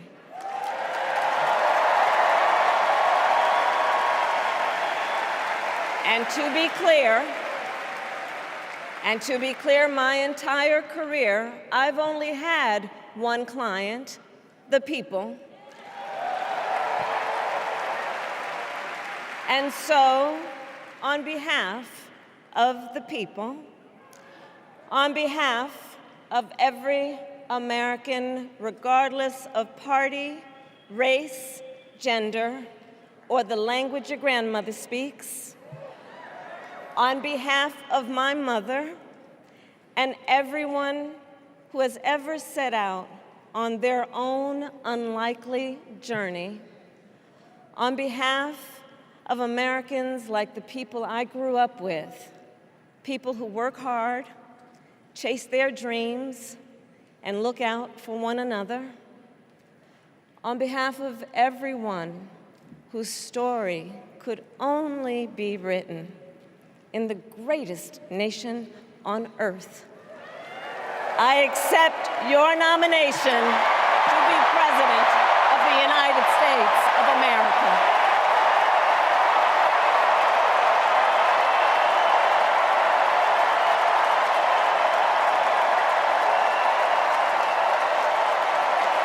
And with this election,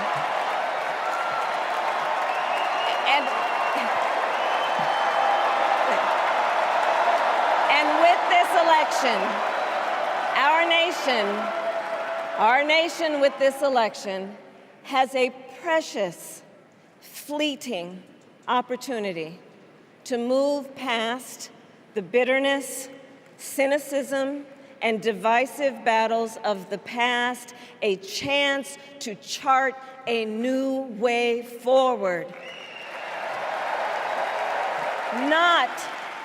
Not as members of any one party or faction, but as Americans. And let me say, I know there are people of various political views watching tonight, and I want you to know, I promise to be a president for all Americans. You can always trust me to put country above party and self, to hold sacred America's fundamental principles, from the rule of law to free and fair elections to the peaceful transfer of power.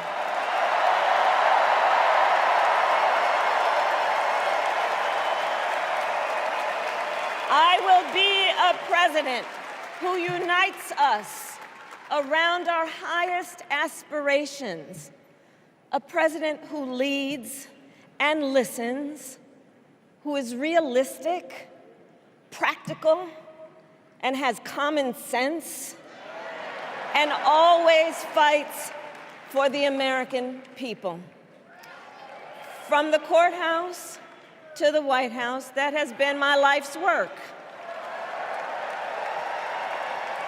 As a young courtroom prosecutor in Oakland, California, I stood up for women and children against predators who abuse them. As Attorney General of California, I took on the big banks, delivered $20 billion for middle-class families who faced foreclosure, and helped pass a homeowner Bill of Rights, one of the first of its kind in the nation. I stood up for veterans and students being scammed by big for-profit colleges, for workers who are being cheated out of their wages, the wages they were due, for seniors facing elder abuse. I fought against the cartels who traffic in guns and drugs and human beings, who threaten the security of our border and the safety of our communities. And I will tell you, these fights were not easy. And neither were the elections that put me in those offices.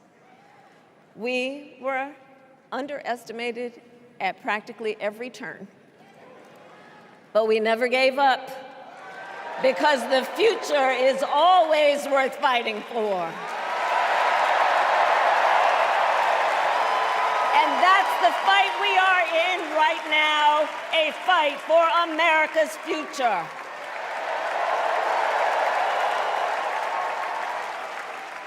Fellow Americans, this election is not only the most important of our lives, it is one of the most important in the life of our nation. In many ways, Donald Trump is an unserious man. But the consequences of putting Donald Trump back in the White House are extremely serious. Consider not only the chaos and calamity when he was in office, but also the gravity of what has happened since he lost the last election. Donald Trump tried to throw away your votes. When he failed, he sent an armed mob to the United States Capitol where they assaulted law enforcement officers. When politicians in his own party begged him to call off the mob and send help, he did the opposite. He fanned the flames. And now, for an entirely different set of crimes, he was found guilty of fraud by a jury of everyday Americans and separately found liable for committing sexual abuse. And consider what he intends to do if we give him power again. Consider his explicit intent to set free violent extremists who assaulted those law enforcement officers at the Capitol. His explicit intent to jail journalists, political opponents, and anyone he sees as the enemy. His explicit intent to deploy our active duty military against our own citizens. Consider the power he will have, especially after the United States Supreme Court just ruled that he would be immune from criminal prosecution. Just imagine Donald Trump with no guardrails, and how he would use the immense powers of the presidency of the United States, not to improve your life, not to strengthen our national security, but to serve the only client he has ever had, himself.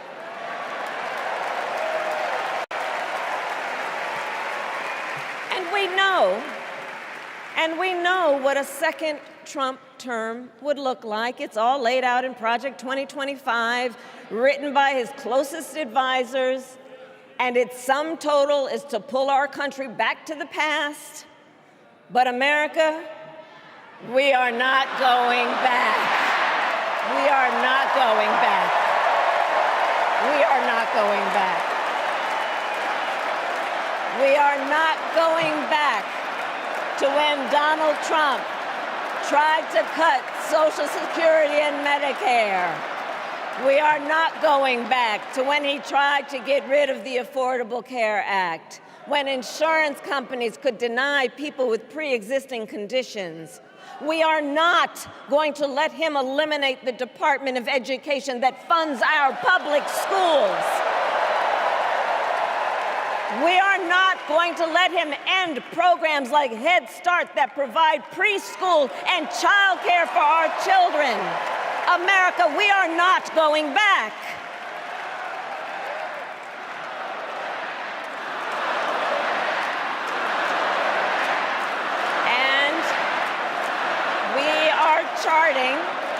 And we are charting a new way forward. To a future with a strong and growing middle class, because we know a strong middle class has always been critical to America's success. And building that middle class will be a defining goal of my presidency.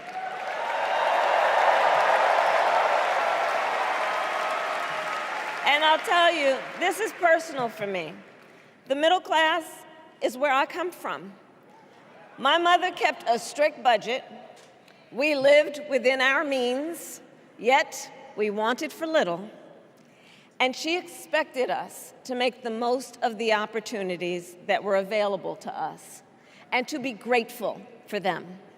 Because, as she taught us, opportunity is not available to everyone. That's why we will create what I call an opportunity economy where everyone has the chance to compete and a chance to succeed. Whether you live in a rural area, small town, or big city. And as president, I will bring together labor and workers and small business owners and entrepreneurs and American companies to create jobs, to grow our economy, and to lower the cost of everyday needs like health care and housing and groceries. We will provide access to capital for small business owners and entrepreneurs and founders. And we will end America's housing shortage and protect Social Security and Medicare. Now compare that to Donald Trump, because I think everyone here knows he doesn't actually fight for the middle class. He doesn't actually fight for the middle class. Instead, he fights for himself and his billionaire friends. And he will give them another round of tax breaks that will add up to $5 trillion to the national debt.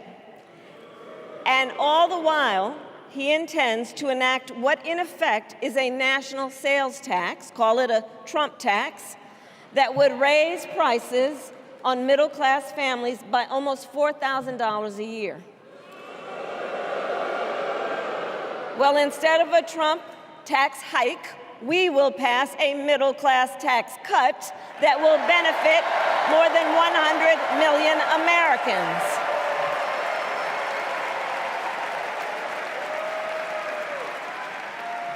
Friends, I believe America cannot truly be prosperous unless Americans are fully able to make their own decisions about their own lives, especially on matters of heart and home.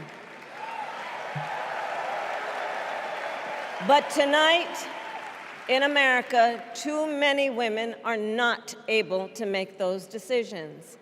And let's be clear about how we got here. Donald Trump handpicked members of the United States Supreme Court to take away reproductive freedom. And now he brags about it. In his words, quote, "I did it and I'm proud to have done it," end quote. Well, I'll tell you, over the past 2 years, I've traveled across our country, and women have told me their stories. Husbands and fathers have shared theirs. Stories of women miscarrying in a parking lot, developing sepsis, losing the ability to ever again have children, all because doctors are afraid they may go to jail for caring for their patients. Couples just trying to grow their family, cut off in the middle of IVF treatments. Children who have survived sexual assault, potentially being forced to carry a pregnancy to term. This is what's happening in our country because of Donald Trump. And understand, he is not done. As a part of his agenda, he and his allies would limit access to birth control, ban medication abortion, and enact a nationwide abortion ban with or without Congress. And get this, he plans to create a national anti-abortion coordinator and force states to report on women's miscarriages and abortions. Simply put, they are out of their minds.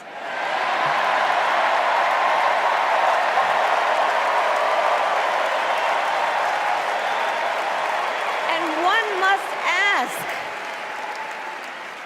one must ask, why exactly is it that they don't trust women? Well, we trust women. We trust women. And when Congress passes a bill to restore reproductive freedom, as President of the United States, I will proudly sign it into law.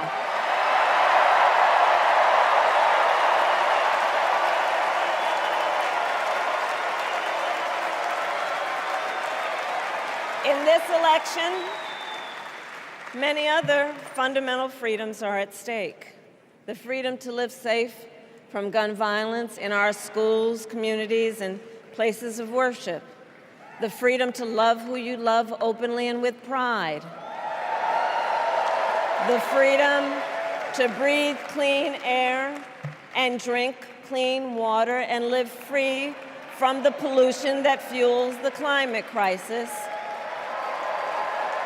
And the freedom that unlocks all the others, the freedom to vote.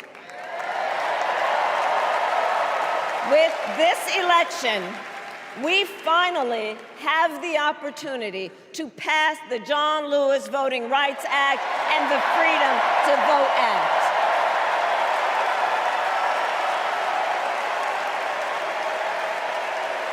And let me be clear. After decades in law enforcement, I know the importance of safety and security, especially at our border. Last year, Joe and I brought together Democrats and conservative Republicans to write the strongest border bill in decades. The Border Patrol endorsed it. But Donald Trump believes a border deal would hurt his campaign. So he ordered his allies in Congress to kill the deal. Well, I refuse to play politics with our security, and here is my pledge to you. As president, I will bring back the bipartisan border security bill that he killed, and I will sign it into law. I know we can live up to our proud heritage as a nation of immigrants and reform our broken immigration system. We can create an earned pathway to citizenship and secure our border.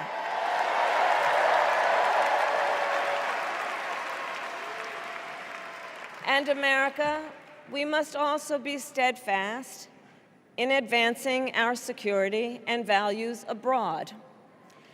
As Vice President, I have confronted threats to our security, negotiated with foreign leaders, strengthened our alliances, and engaged with our brave troops overseas.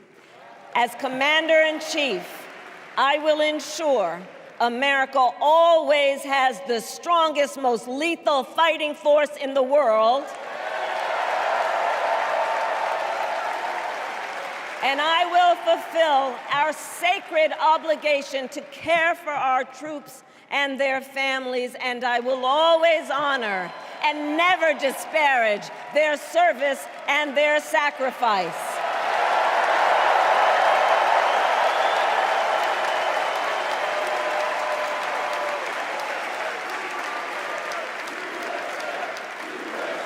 I will make sure that we lead the world into the future on space and artificial intelligence, that America, not China, wins the competition for the 21st century, and that we strengthen, not abdicate, our global leadership. Trump, on the other hand, threatened to abandon NATO. He encouraged Putin to invade our allies, said Russia could, quote, do whatever the hell they want. 5 days before Russia attacked Ukraine, I met with President Zelensky to warn him about Russia's plan to invade. I helped mobilize a global response, over 50 countries, to defend against Putin's aggression. And as president, I will stand strong with Ukraine and our NATO allies.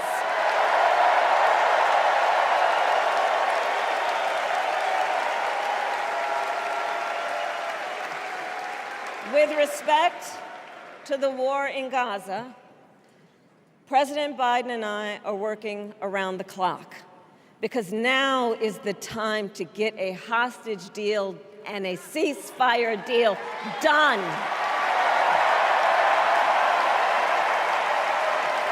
And let me be clear, I will always stand up for Israel's right to defend itself, and I will always ensure Israel has the ability to defend itself, because the people of Israel must never again face the horror that a terrorist organization called Hamas caused on October 7, including unspeakable sexual violence and the massacre of young people at a music festival. At the same time, what has happened in Gaza over the past 10 months is devastating. So many innocent lives lost. Desperate, hungry people fleeing for safety over and over again. The scale of suffering is heartbreaking. President Biden and I are working to end this war such that Israel is secure, the hostages are released, the suffering in Gaza ends, and the Palestinian people can realize their right to dignity, security, freedom, and self-determination.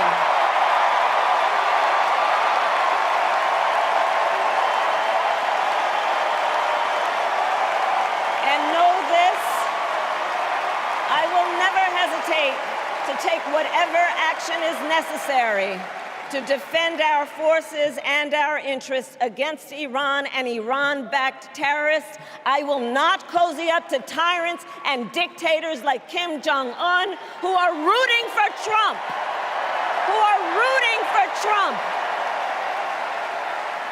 Because, you know, they know he is easy to manipulate with flattery and favors. They know Trump won't hold autocrats accountable because he wants to be an autocrat himself. And as president, I will never waver in defense of America's security and ideals, because in the enduring struggle between democracy and tyranny, I know where I stand and I know where the United States belongs.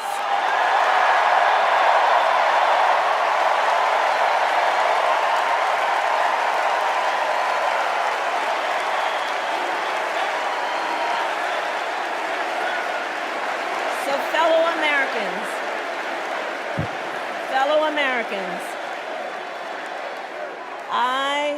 I love our country with all my heart. Everywhere I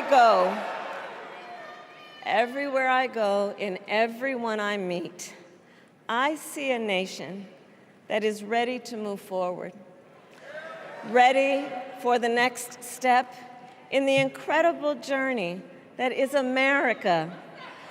I see an America where we hold fast to the fearless belief that built our nation and inspired the world, that here in this country, anything is possible, that nothing is out of reach.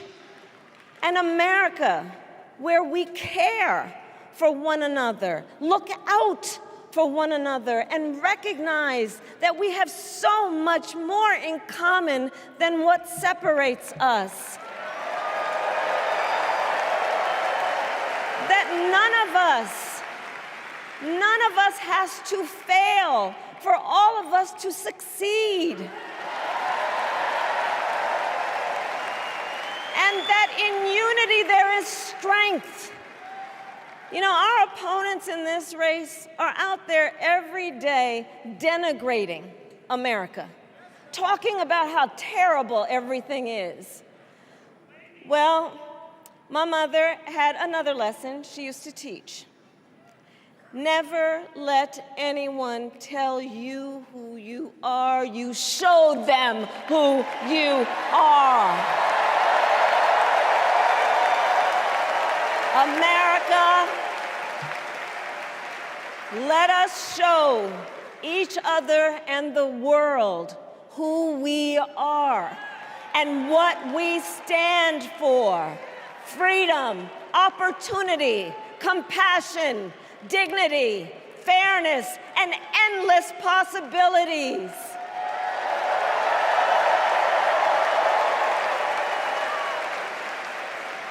We are the heirs to the greatest democracy in the history of the world.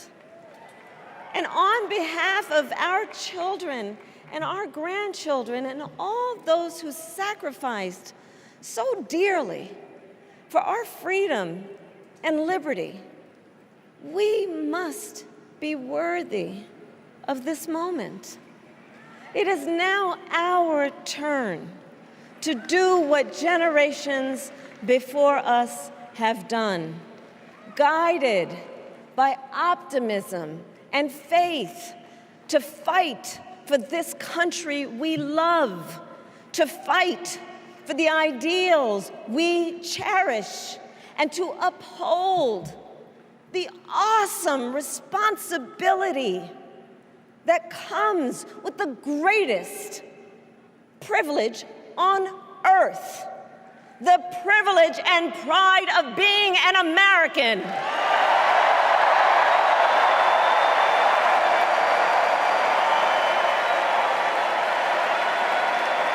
So let's get out there, let's fight for it, let's get out there, let's vote for it, and together, let us write the next great chapter in the most extraordinary story ever told.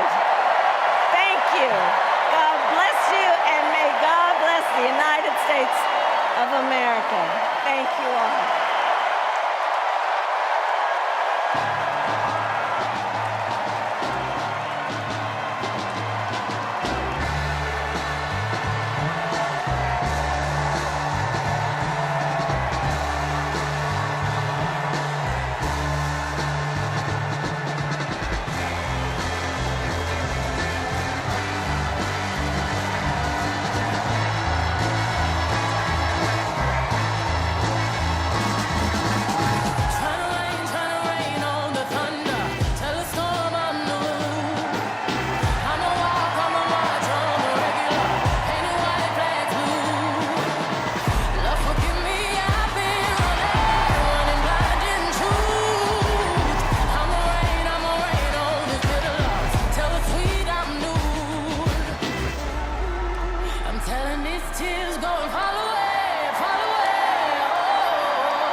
Keep running, 'cause the winner don't quit on themselves.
Again, the end of an exciting 4-day convention is upon us here, and the balloons are down, and this beautiful family, hopefully future first and second family, looks like America.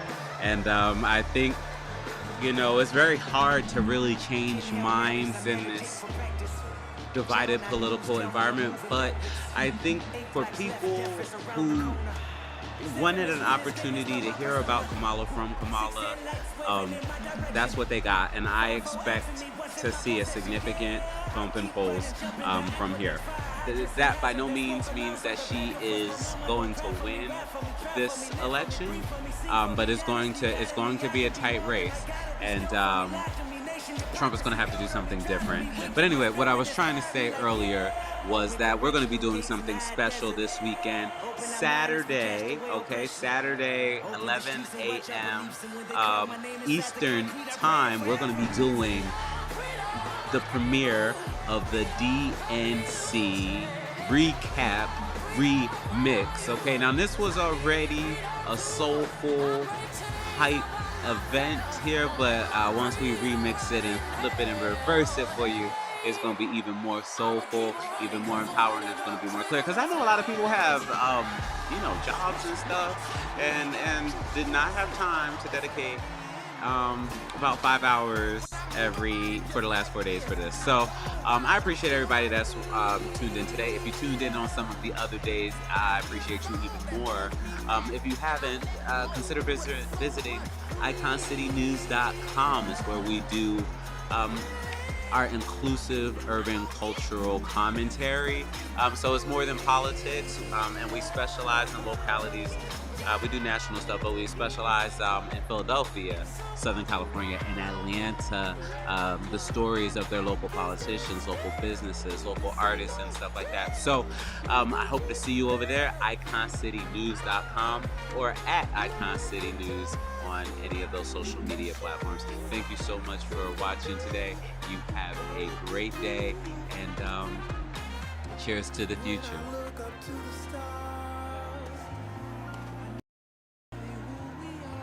We dropped some new merch today. Alrighty, so not only can you get this Icon City News t-shirt that I'm wearing, but also we have the Icon City mug with the coffee. We actually also sell coffee. Can you believe it? That's all on iconcitynews.com or the marketplace. And then we got this cool Prosecutor versus the felon tee. Now, people have been telling me that it might have something to do with stuff that's going on in the world today. And I just want to let you know, it doesn't really. It's about a series that's coming to Icon City News that is going to be highlighting just like big cases with famous prosecutors and famous felons. But I mean, if you want to make a statement with that, you can. There's handbags and stuff. And, if you're not so, listen, rather you for the prosecutor or for the felon, like, once you watch the show, it's going every other episode you might be for, the other, or you might be split because, we got some crazy prosecutors out there and, even crazier felons. So I don't know if this